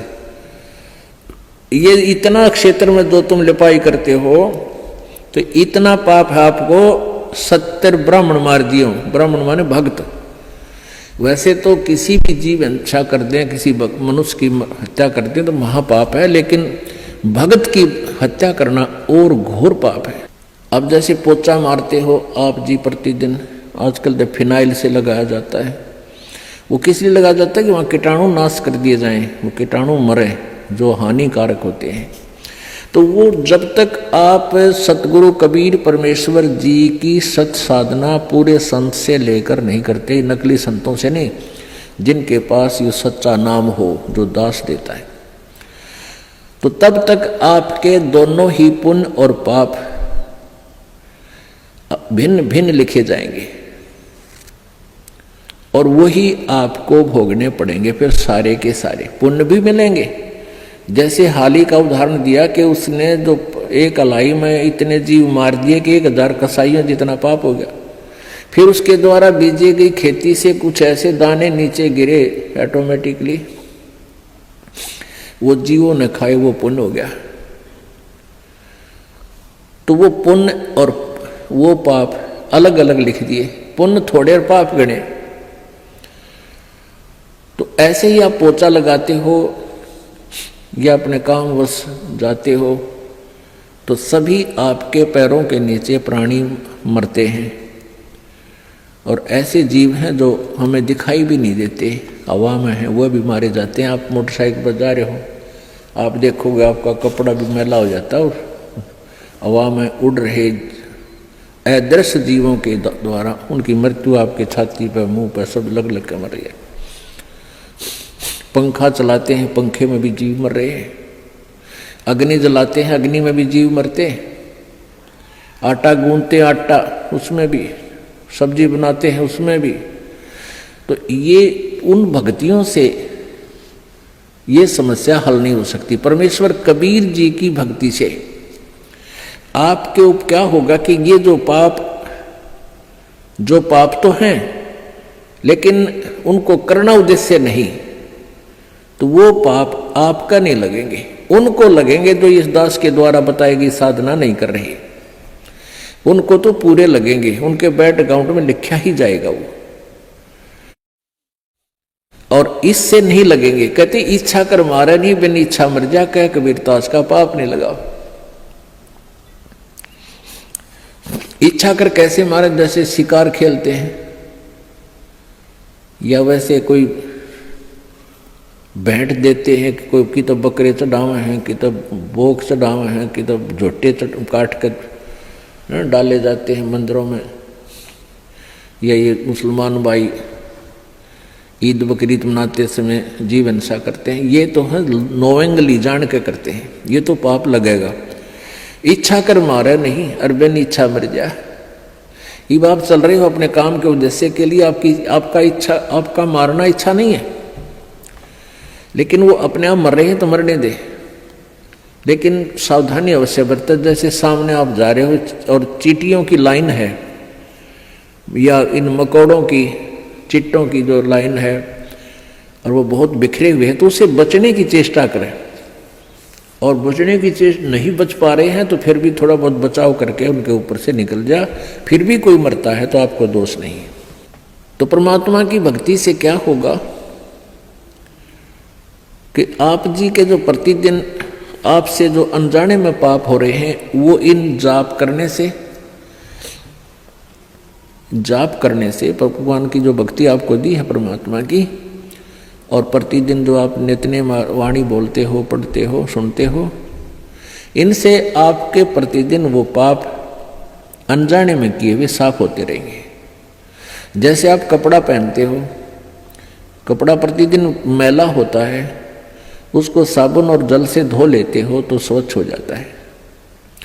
ऐसे ही आप जी का जो प्रतिदिन किए हुए नित्यनेम, प्रतिदिन किए हुए मंत्र भक्ति के, ये आपके ऊपर अनजाने में हुए पापों को डेली साफ कर देता है। फिर शेष रहे आपके संचित कर्म, जो पहले जन्म जन्मांतर के आपके ढेर लगे हुए, तो परमेश्वर की सत भक्ति से, सतनाम से वो सभी नष्ट हो जाएंगे, वो फूंक दिए जाएंगे, जला दिए जाएंगे, नाश कर दिए जाएंगे। ये पूर्ण परमात्मा सत्य पुरुष कबीर देव जी की भक्ति से ही वो संचित कर्म और ये वर्तमान के जो क्रियावान कर्म और प्रारब्ध के पाप कर्म, ये सभी पाप कर्म परमेश्वर कबीर जी की भक्ति से नष्ट हो जाते हैं, समाप्त हो जाते हैं, नाश हो जाते हैं, खत्म हो जाते हैं। और किसी भी साधना से इनका कर्मों का नाश नहीं होता, दोनों ही भोगने पड़ते हैं। संचित भी न्यो के न्यो रहेंगे, डिपॉजिट, संचित माने डिपॉजिट, पहले के जन्म जन्मांतर के आपके बैंक भरे पड़े हैं वहाँ भगवान के दरबार में। पापों का अकाउंट और पुण्यों का अलग अलग होता है। तो इस प्रकार हमने इस परमात्मा की सत्साधना से अपना मोक्ष करवाना है। अब जैसे कर्म करेगा ऐसा ही फल देगा भगवान। तो इस विधान से तो हम कभी भी पार नहीं हो सकते। और जो ये विधान इन अज्ञानी संतों ने बना रखा है कि जो भी तेरे भाग्य में है वो तो भोगना ही पड़ेगा, इस विधान से भी हम पार नहीं हो सकते। एक इन्होंने विधान बताया है, जैसे देवी भागवत में आप जी ने पढ़ा था कि बृहस्पति जी जो देवताओं के गुरु हैं और इन्होंने ब्रह्मा जी से ज्ञान प्राप्त है, तो वो कह रहे हैं कि जैसा भी जिसका पुण्य है पाप है वो भोगने से अक्षीण होगा। दुख आपके ऊपर आ रहे हैं तो आपके पाप कम हो रहे हैं, आपके पाप नाश हो रहे हैं दुख भोग के। और पुण्य आपको मिल रहे हैं तो आपको सुख प्राप्त है तो आपके पुण्य नाश हो रहे हैं उन सुखों को भोग के। ये प्रोसीजर है इन तत्व ज्ञानहीन ऋषि महर्षियों और प्राणियों का। अगर इस विधान से हम चलें तो कभी सुख नहीं हो सकता और कभी मोक्ष नहीं हो सकता। सुख भी भोगे खत्म होंगे और पाप भी भोगने से समाप्त होंगे तो कभी नहीं हो सकते, क्योंकि हम एक दिन में करोड़ों पाप करके विश्राम लेते हैं और पुण्य होता ही नहीं, क्योंकि वो साधना शास्त्र विरुद्ध होने से, उस शास्त्र विरुद्ध साधना जो वर्तमान में चल रही है, पहले तो चलो शास्त्र अनुकूल साधना करते थे, ओम नाम का जाप था और यज्ञ हवन किया करते थे और भी फिर भी वो अनकम्प्लीट थी, फिर भी उनका कुछ आंशिक लाभ अवश्य था। अब तो हम आगे जय गणेश देवा माता थारी पार्वती पिता महादेवा ये आप बना के गाने लागे। आप ही अपने हिसाब से ओम नमः शिवाय ये मंत्र बना लिए, ये कहीं मंत्र नहीं है किसी भी शास्त्र में। तो इस तरह की जो साधना करने से पुण्य भक्ति तो लाभ होता ही नहीं। वैसे कोई दान पुण्य हम करते हैं, चींटियों को दाने डाल दिए, पक्षियों को दाने डाल दिए, किधर भंडारे कर दिए, वो पुण्य आपको अलग से लिख दिए जाएंगे, आपके वो भी मिलेंगे, लेकिन मोक्ष नहीं हो पाएगा, क्योंकि वो शास्त्र विरुद्ध साधना होने से मोक्षदायक नहीं है। ना कोई सिद्धि हो, ना गति हो, ना ही कोई सुख हो। गीता जी अध्याय नंबर 16 के श्लोक नंबर 23 में कहा कि शास्त्र विधि को त्याग कर जो मनमाना आचरण करते हैं, जो मनमानी अपनी पूजाएं करते हैं अपने हिसाब से, उनको ना तो सुख होता है, ना उनकी गति होती है, ना उनकी कोई सिद्धि प्राप्त होती है, यूजलेस। तो हम जो अब वर्तमान में जो साधनाएं चल रही हैं प्रत्येक समाज में, वो शास्त्र विधि को त्याग कर मनमानी पूजाएं। तो वर्तमान में जो साधनाएं आप जी करें उससे तो कोई लाभ होना ही नहीं, कि ना तो आपके पाप क्षीण हो और ना आपको भविष्य का कोई लाभ हो, और वो पाप नहीं करे, और वो पाप आप डेली पता नहीं कितने इकट्ठे कर रहे हो, तो वो आपके डिपॉजिट कर्मों में लिखे जा रहे हैं, संचित कर्मों में। और परमात्मा की साधना, पूर्ण परमेश्वर की साधना से क्या होगा? जब ही सतनाम हृदय धरो भयो पाप को नासे, मानो चिंगारी अग्नि की बाई पड़े पुराने घासे। जब ही सतनाम हृदय धरो, जब आप सच्चे मन से सतनाम का जाप करना प्रारंभ कर देते हो, आपके संचित कर्मों में ऐसे आग लग जाती है जैसे 1000 टन सूखा घास फूस पड़ा हो और उसमें एक चिंगारी माचिस की तिल्ली लगा दी जाए, वो पूरे घास को जलाकर ढेर कर देती है, यानी सारे घास का नाश कर देती है। फिर चले तेज हवा इधर उधर से और वो साफ स्थान साफ हो जाता है। तो पुण्यात्माओं, जब आपके पाप क्षीण हो जाएंगे फिर आपके अंदर एक प्रेम जागेगा। आपको छोटी सी चर्चा माल्य की शुरू होते ही आंखों में आंसू आऊंगी, दिल भरा होगा आपका। तो फिर वो उस पाप के जलने के बाद ऐसी स्थिति होगी, जैसे सूरज के आगे बदरा ऐसे कर्म छयारे, प्रेम की पवन करे चित मंजन जल के तेज नयारे। कि आपके ऊपर पाप कर्मों का ऐसे साया जमा हुआ है जैसे सूर्य के सामने बादल आ जाते हैं, बादल, और सूर्य विद्यमान होते हुए भी हम उसको नहीं देख पाते, अंधेरा छा जाता है। और कहते हैं फिर तेज हवा चलती है, परमात्मा कबीर जी बता रहे हैं तेज हवा चलती है तो बादलों को तितर बितर कर देती है, और फिर सूर्य का प्रकाश आपके सामने बहुत ज्यों का त्यों होता है। यानी परमात्मा को निराकार बताने वालों ने इसलिए परमात्मा को निराकार बता दिया कि उनके पास वो साधन नहीं था, उनकी भक्ति वो नहीं थी जो आत्मा और परमात्मा के बीच में कर्म रूपी बादलों को दूर कर दे, हटा दे। जैसे सूरज के आगे बदरा ऐसे कर्म छयारे, प्रेम की पवन करे चित मंजन जल के तेज नयारे। तो परमेश्वर की सतभक्ति से आपके पाप कर्म जल जाएंगे और पाप कम हो जाएंगे, तब रुचि बढ़ेगी प्रभु में। आपकी आत्मा जो है परमात्मा की चर्चा चलते ही गदगद हो जाएगी, आंखों में आंसू आने लग जाएंगे। तो वह प्रेम की पवन चल पड़ी, प्रेम की पवन करे चितमंजन फिर जल के तेज नयारे। तो इस प्रकार हमारे ये पाप जो संचित वो समाप्त हो जाएंगे, और जो प्रारब्ध कर्मों में हमें कोई भयंकर हानि होनी है वो भी सत साधना से हमारी कम होगी, समाप्त हो जाएंगे, बिल्कुल नहीं होगी। और छोटी मोटी होगी तो वो हमारी भक्ति की कमजोरी से ही होगी, यानी भक्ति कम कर पाओगे या विश्वास कम होगा या कोई मर्यादा भंग हो जाएगी, तो उसके लिए सावधानी बहुत जरूरी है। जैसे माता गर्भ को राखे यतन बना और ठेस लगे तो छन हुआ तेरी ऐसे भक्ति जा। तो इस प्रकार हमने अपनी भक्ति को सुचारू करना है। कबीर धूम धाम में दिन गया और सोचत होगी सांझ, एक घड़ी हरि ना भजा भई जननी जन गई बांझ।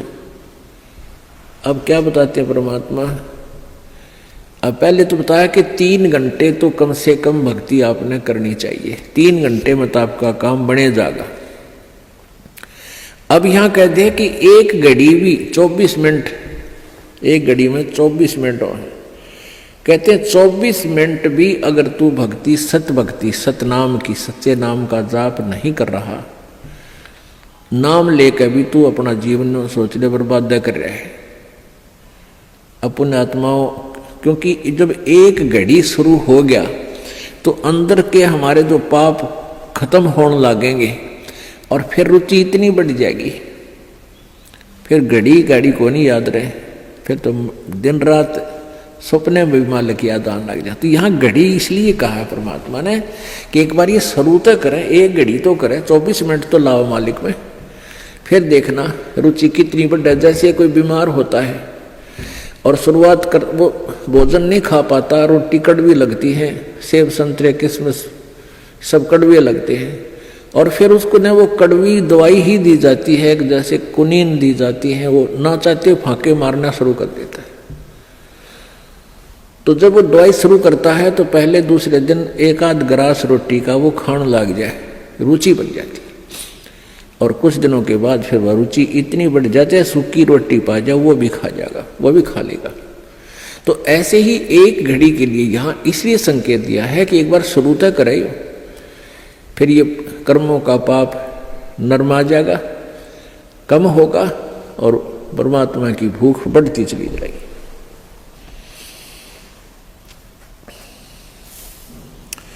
रात गवाई सोए करियो, दिवस गवाया खाए, हीरा जन्म अनमोल था ये कौड़ी बदले जाए। कबीर ये सुपने रैन के उगड़ आए नैने, जीव पड़ा लूट में जागे तो लेन न देने। परमात्मा कहते हैं कबीर ये सुपने रैन के, ये रात जैसा सुपना है आपको, आज आपके पास कार है, कोठी है, ना है तो लो छोटा मोटा कोई व्यवसाय है, कोई धंधा है, बेटा बेटी है। जैसे हम सपने में देखते हैं ना, कई बार तो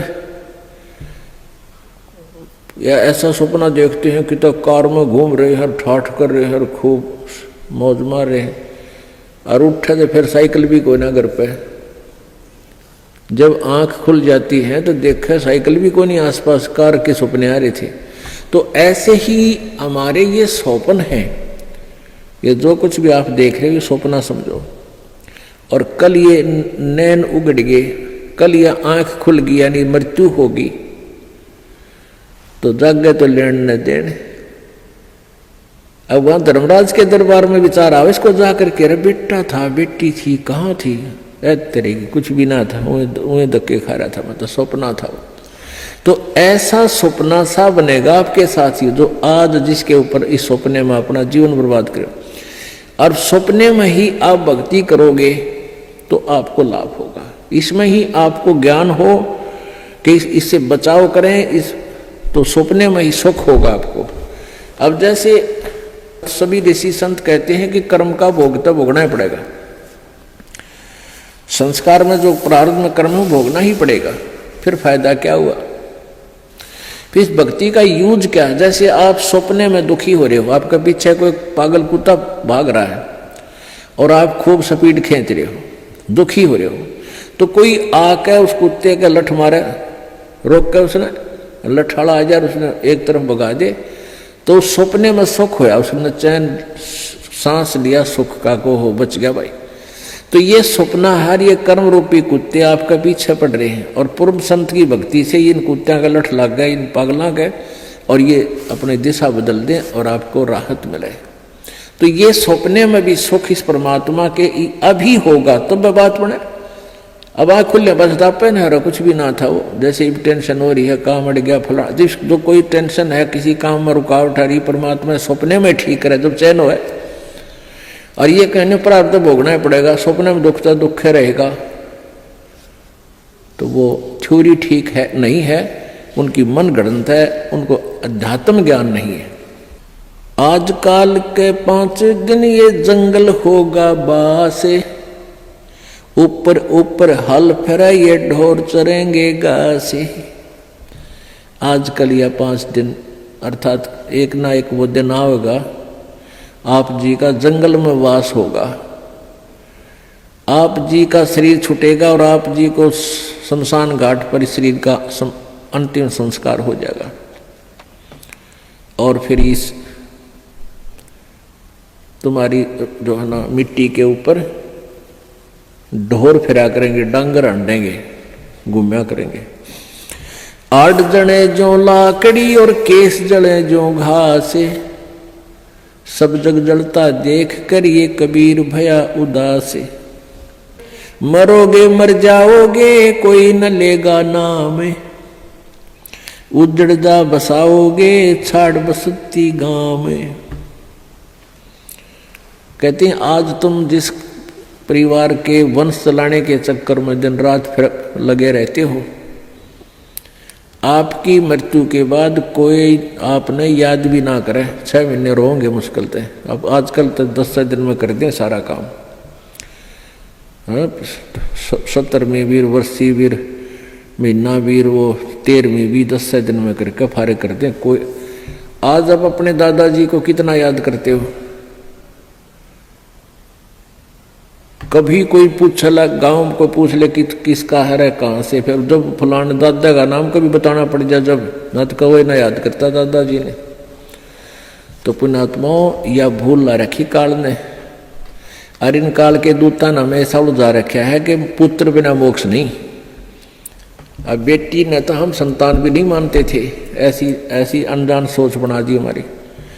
पुण्यात्माओं बेटा और बेटी में कोई अंतर नहीं, संस्कार आपको मिलेंगे चाहे कितने पैर पीट लो। आजकल उन अज्ञानी लोगों की और फिर समाज के दबाव में हमारे भक्त आत्मा भी प्रेरित हो जाते हैं। जिसके 1-2 पुत्री है तो सोचा पुत्र हो भगवान, पुत्र जरूर हो, क्योंकि वो इंजेक्शन लावे डेली। कदे पड़ोसन आ जाएगी, कोई रिश्तेदार आवेगा, नहीं कहेंगे एक पुत्र तो चाहिए था, एक पुत्र तो होना चाहिए। दास जब सर्विस करता था, जेई की नौकरी करता था, एक ठेकेदार था मदीना गांव, मदीना डांगी का, और वो 62 साल की उम्र का आदमी। तो उसके 4 लड़कियां थी और बड़ी लड़की ब्याह दी, 2 लड़कियां तकरीबन सारी ब्याह शादी कर दी। फिर प्रेरणा कर दी किसी ने, कहेंगे कोई एक पुत्र तो हो, पुत्र तो होना चाहिए। तो उसकी पत्नी ने भी यही कहना शुरू कर दिया कि पुत्र तो होना चाहिए। उसने कहा कि तुम मेरी, उसकी कोई मौसी की लड़की थी, क्यों करके उसकी शादी करवा दी। अब वो बताओ, खुद बताओ था ने बोला जी ऐसा हुआ, वो फिर जड़वा 2 लड़की होगी उसके, 5 तो पहले थी और 2 की और आन लागे। फिर वो छक्के मैंने तो ऑपरेशन करागा, पांडा छुटवाया उसका। तो परमात्मा कहते हैं या हमारी बौड़ी आंट से परमात्मा जो देगा वही होगा, और अगर आवश्यक होगा, अब आपके पास वो परमात्मा कबीर है, कबीर जी वो है, अगर आपके संस्कार में कोई सुयोग्य संतान होगी तो पुत्र भी दे देगा। ना तो आज वर्तमान के 80% पुत्रों से ये माता पिता दुखी हैं। पुत्री तो शादी कर दी हुई पराई, यहाँ रहती है तब आपका पूरा काम करे, कभी आज्ञा का अवहेलना नहीं करती लड़कियां, और पुत्र छोटा ऐसा लाग जा रहा, खोए अलान ना करूं क्यों, और बेटी कभी नहीं बेचारी मना करती। तो हमने इन अज्ञानी अनजान ऋषि संतों के अज्ञान के कारण हम इतना भेद बना बैठे थे एक आत्मा में, आत्मा वही बेटी और बेटे की। तो इस प्रकार हमारी इन नकली संतों ने हमारा समाज व्यवहार कति बिगाड़ दिया, हमारी सोच बदल रखी थी, जिस कारण से हम आधे से ज्यादातर न्यों दुखी रहा करते थे।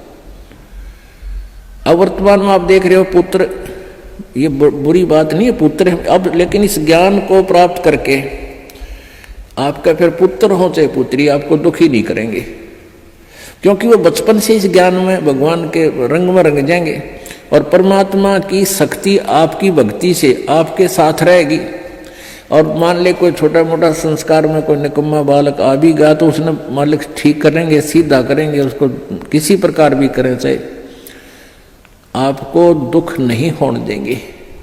तो इसलिए परमात्मा की हम चाह में भटका करते थे कि वो सारे ही सुख दिया करता है।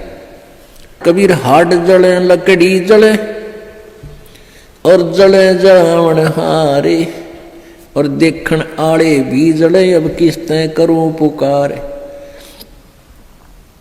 अब परमात्मा कबीर जी कहते हैं कि जो किसी की मृत्यु होगी वो तो जले, और जो उसको जलाने जाएंगे एक दिन वह भी जलेंगे, और जो देख रहे हैं खड़े होकर के फलाना मर गया देखो उसकी चिता जले है, और वह भी जलेंगे एक दिन, उनको भी वहीं जाना है। पर वो बुद्धि इतनी काम ना करती, इतना दबाव है हमारे ऊपर, प्रेशर है, नशा है, हमने डर ना लगता कि हम भी वहीं जाना है, हमने भी एक दिन वहीं जाना है। वो दिन याद कौन रखते हम, और वो अब याद रहेगा। मौत बिसारी बावड़े तन अचरज किया कोने, तन माटी में मिलेगा जो आटे में लोने। एक भगत था, एक संत था, और वो संत पतला दुबला और ठीक सा था, और बाकी वो अपने जैसे किसी वस्तु को कोई चिंता हो जा तो उसके चेहरे की, उसकी फेस की आकृति कुछ अजीब सी रहती है। तो एक भक्त आता था उस संत के पास, बढ़िया फलों के दर्जन फल सेब संतरे लिया करता।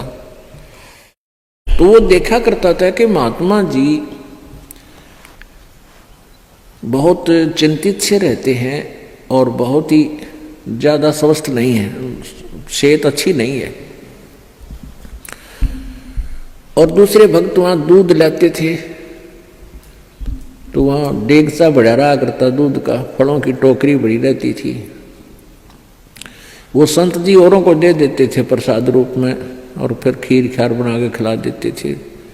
दूध आता था, चाय पानी दूध पी लेते थे, अपना थोड़ा बहुत जैसा पिया करते थे, बाकी भक्तों को पिला देते थे। तो वो एक धनी व्यक्ति जाता था, उनका सेवक, काफ़ी संतरे ले जाता, सेब ले जाता, अच्छे फल चढ़ा के आता, कुछ दक्षिणा दिया था। तो साधु से प्रश्न करता था कि महाराज जी, आप कुछ चिंतित से रहते हो, क्या आप खाते पीते नहीं, आप पतले दुबले भी बहुत हो गए हो। महाराज जी कहने लगे, भाई बस खा लेता हूं जैसा रुचि बनती है। तो दूसरे दिन फिर उसने पूछा, दूसरे तीसरे दिन कि महाराज जी क्या आपको कोई चिंता है, आप कुछ खाते पीते नहीं। आप संत जी कहने लगे, भाई मुझे बहुत चिंता है, और इसलिए मेरे को कुछ खाया पिया ना जाता।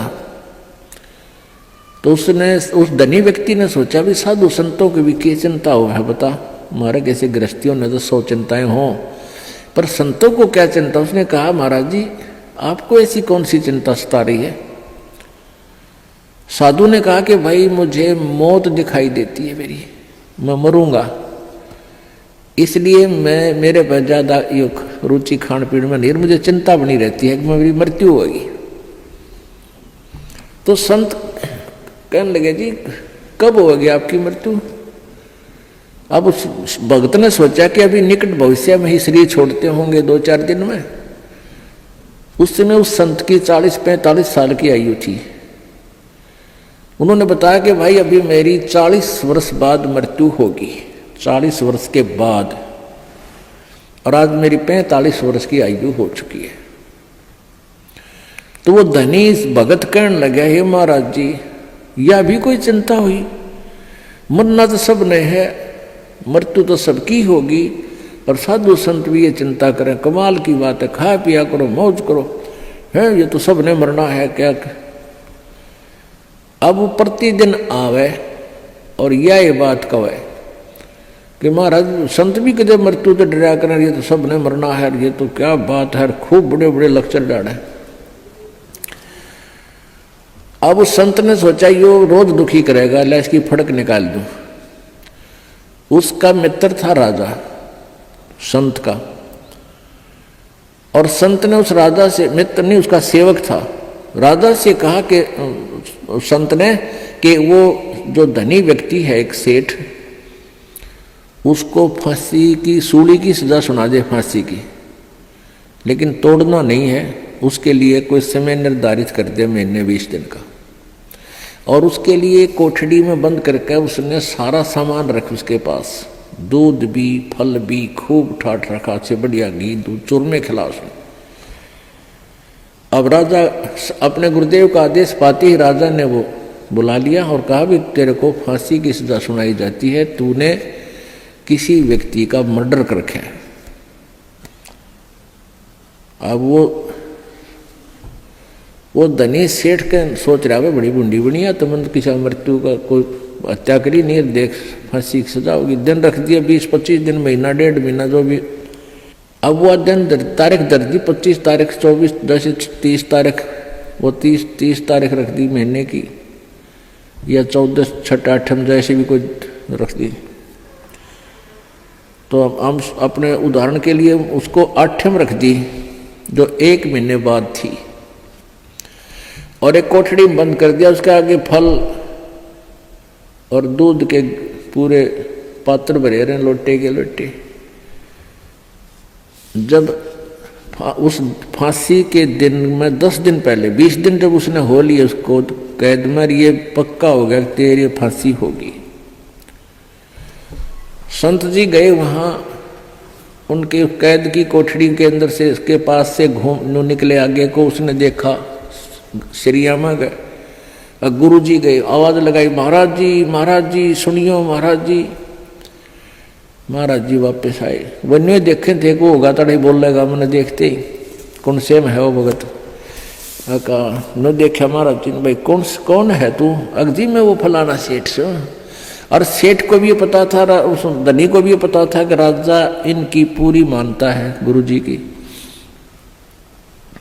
और गुरुजी तक पहुंचा संदेशा जब वह बात पड़े तो उसने बता दी मैं वो सेठ हूँ फलाना राम, मैं विशंबर दास हूँ। बोला अच्छा, अरे तू बहुत कमज़ोर हो गया बेटा, क्या बात है?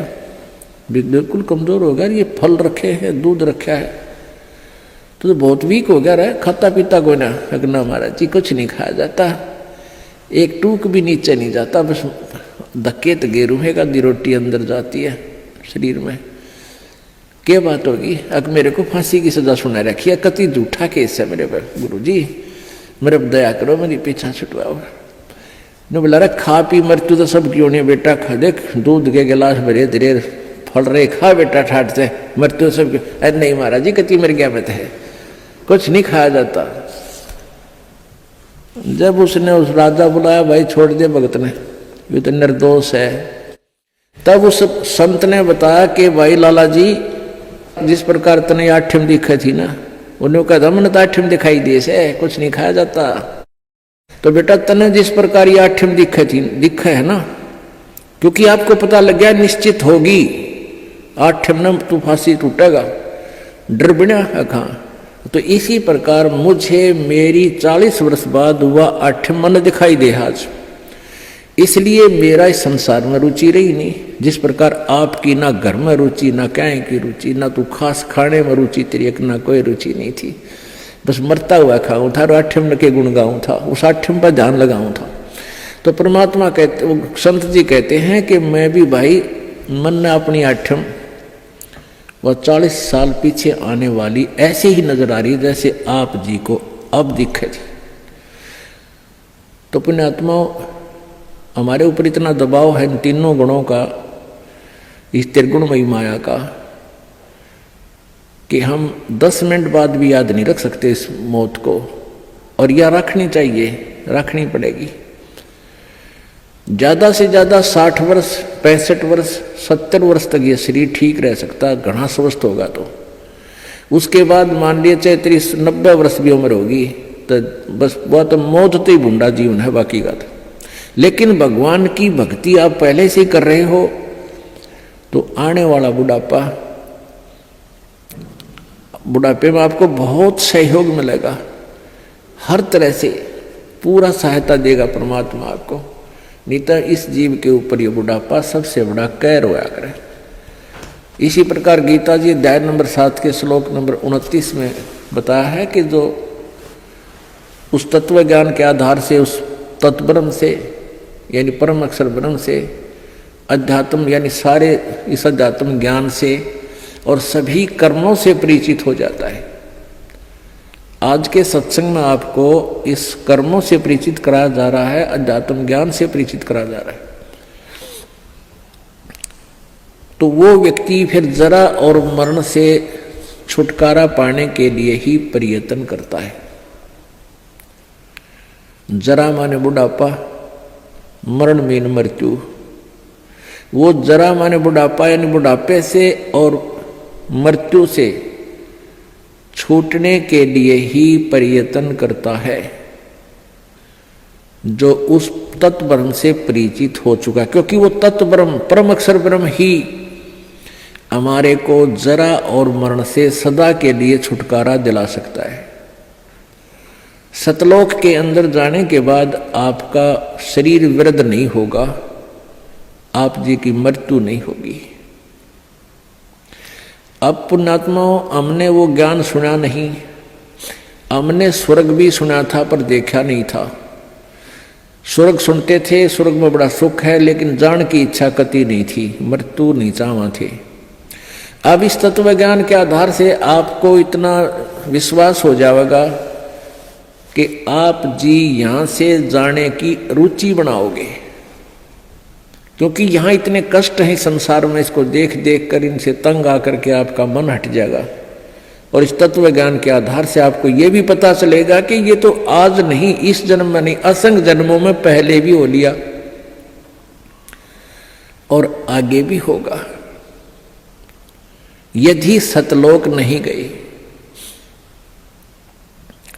अब सतलोक में जाने के बाद आपकी पुनः जन्म नहीं होगा, वृद्ध अवस्था नहीं आएगी। बुढ़ापा नहीं होगा और मृत्यु नहीं हो। आज कोई भी प्राणी मृत्यु नहीं चाहता और सारे मरेंगे 2 दिन आगे पीछे। समय आने पर सबकी मृत्यु होगी, मरना कोई नहीं चाहता। चाहे कोई 80 साल 90 वर्ष का बूढ़ा हो रहा है और चला जाता ना बैठा जाता है, कभी कड़ दुख है कभी सिर दुख है और फिर भी मृत्यु नहीं चाहता। ठीक है ऊपर ले मन तो चाहे कह भी दे भगवान मन ठा ले, लेकिन जब ठाण का टाइम आओ ना, जब उल्टा हटता है कोई भी हटे, जिनको ज्ञान नहीं भगत नहीं उल्टे हटते। एक बुढ़िया रोज न्यो कहा करती हे भगवान मन ठा ले, मतलब दुखी दुखी हो ली इस परिवार तय, हे भगवान मन ठा ले। अब उसका पोता था बदमाश सा, उन्होंने सोचा बुढ़िया रोज न्यो कहा मन ठा ले, तो उसने न्यो सुन रखा था कि यमराज आते हैं, सर पर सींग होते हैं, उनकर हाथ में गोदा होती है।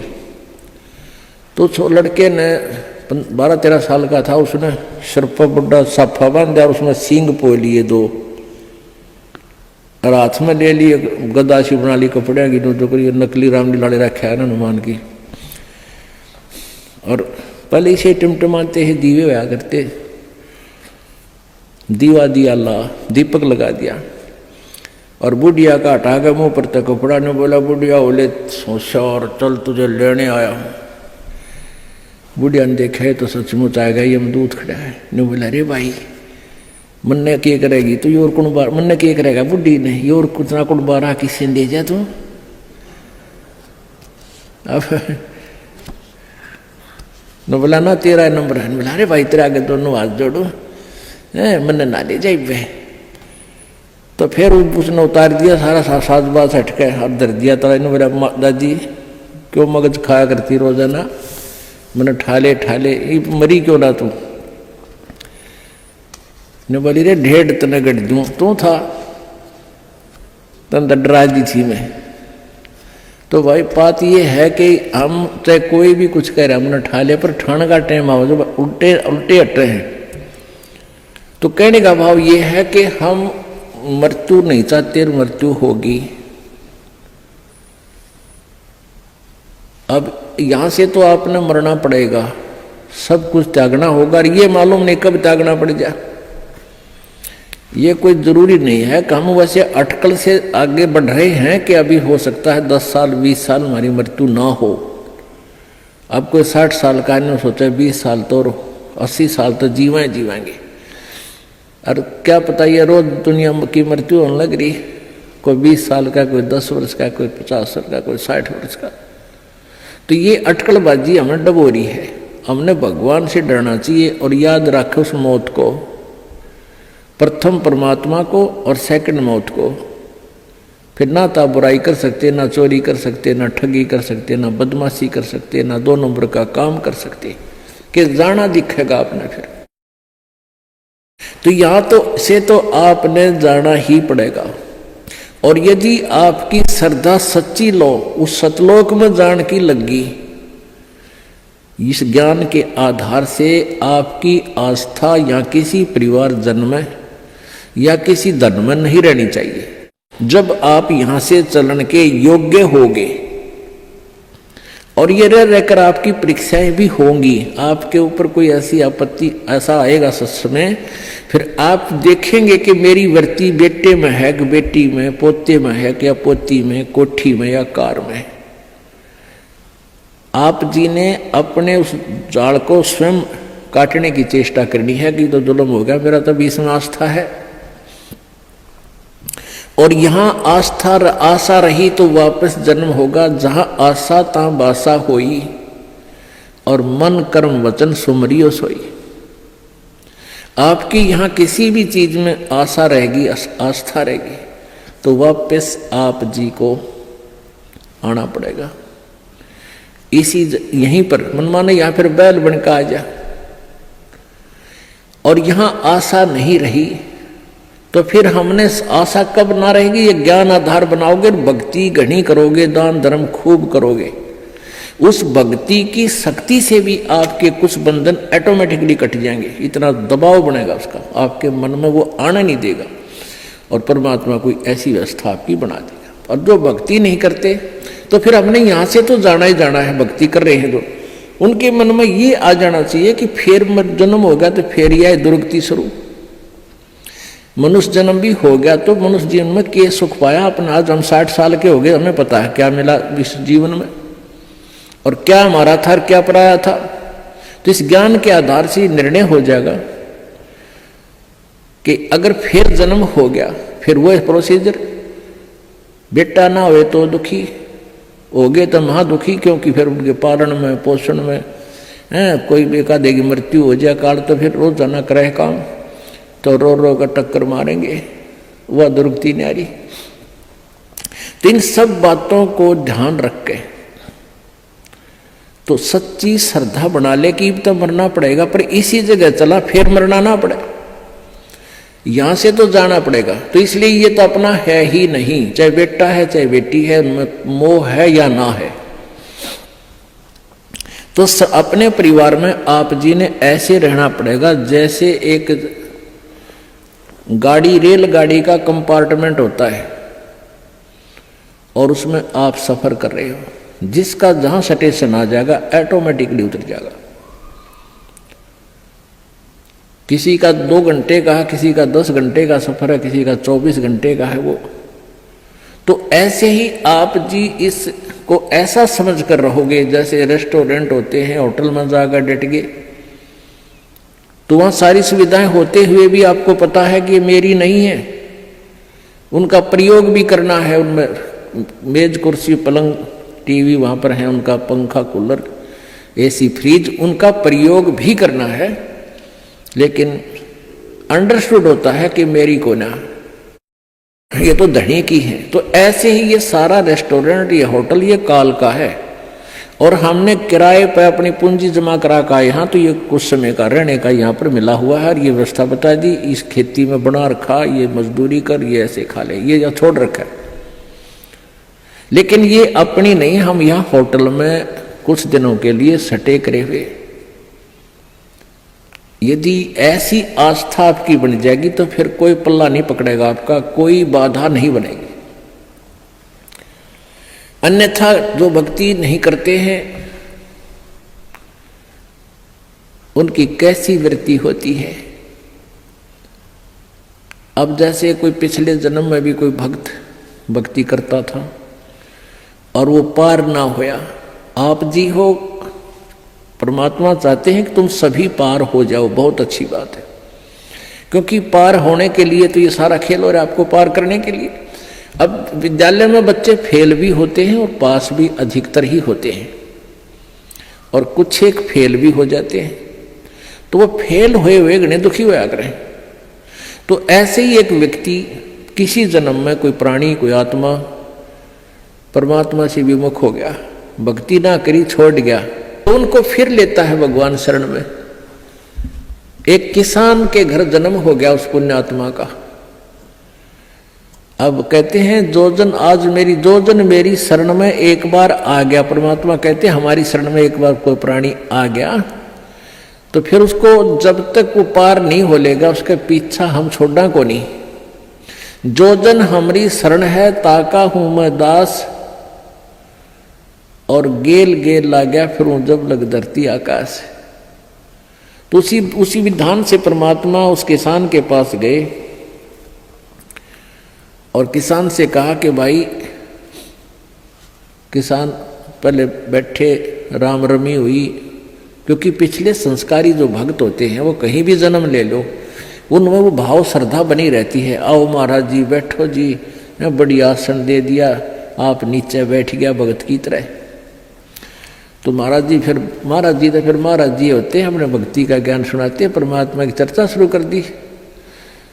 तो वो किसान कहने लगा, कहाँ जी भक्ति तो मैं करता हूँ, क्या भक्ति तो मंदिर में जाता हूँ, शिव जी की पूजा करता हूँ। फिर सारी बात बताई, भाई यह भक्ति ठीक नहीं, भक्ति की विधि ये है जो आपके शास्त्रों में लिखी हुई है, कैसी करो। अच्छा जी ठीक सत है, भक्ति भी कराएंगे भाई, फिर उपदेश ले ले। अगना जी नहीं, ये तो बच्चे छोटे छोटे हैं, ये थोड़े से ठीक हो जाए, अपना काम संभालन जोगे, फिर महाराज जी तेरे आप पक्का चेला बन जाऊंगा। लाख समझाने पर भी नहीं माना, यही कहता रहा। परमात्मा चले गए। कुछ दिनों के बाद फिर गए, देखा क्या किसान के 2 लड़के थे, उन लड़कों के भी बच्चे हो रहे, उन खिलाने लग रहा खूब प्यार से, सीने से लटा रखे पोते।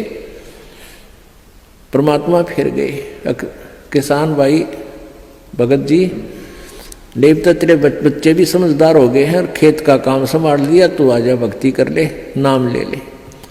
ने बोला महाराज जी देख छोटे छोटे पोते हैं, बच्चे खेत में जहाँ हैं काम कर रहे हैं, और मैं इनको बाद में संभाल रहा हूँ, अब मुझे फुर्सत नहीं है। थोड़े ही बच्चे पोते बड़े हो जाए थोड़े से, फिर मैं भक्ति करूँगा। बहुत कहने पर भी नहीं बोला ना बाबा जी दुखी ना करे मैंने, क्यों पोते घने प्यारे लग गया करे। यह काल का एक भयंकर जाल आगे और बढ़ा देता है उसके ऊपर। अब बेटे तो उल्टे बोल रहे, कोई धमका दे कोई खुड़का दे, और वो पोते बोल लग रहे प्यारे प्यारे, तो वो घने प्रिय लगते हैं। न बोले बाबा जी तू तो सब ऐसा ही, तेरे तो कोई लाग नहीं, कोई संतान नहीं, तेने क्या पता संसार के उसका है। कह दिया भक्ति कर ले, भक्ति नहीं होया करे, पोते बड़े हो लेंगे फिर बात करूँगा तेरे से, फिर जरूर नाम ले लूँगा, पक्की बात हो रही। नो टाल टूल दिया। अब 4 साल के बाद फिर आए परमात्मा संत जी रूप में। तो घर आके पूछा कि भाई तुम्हारा वो कहाँ गए तुम्हारे पिताजी दादाजी। वो पता चला कि वो तो मर गए, 4 साल हो गए, मृत्यु होगी। मालिक को तो पता था, क्या था कि खेत में उन्हें का बैल बन गया, आके बैल बन गया, बैल की जूनी प्राप्त की, और खेतों में उसका बेटा उसको हल में जोत रहा। अब परमेश्वर वहां पहुंचे। वो लड़का भी जाने था, महात्मा कई बार करते, रोक दिया, कहा महाराज जी कैसे आना हुआ कि भाई डट जा तेरे बाबू, तो 2 बात बतलाऊंगा। उस बैल के कान में निकट सी जाकर कहने लगा, रे भगत अब तो आजा मेरी शरण में, तेरा शरीर छुटवा दूं बैल का, और नाम दे, तेरे को मनुष्य जीवन दे दूंगा, और तू चाल।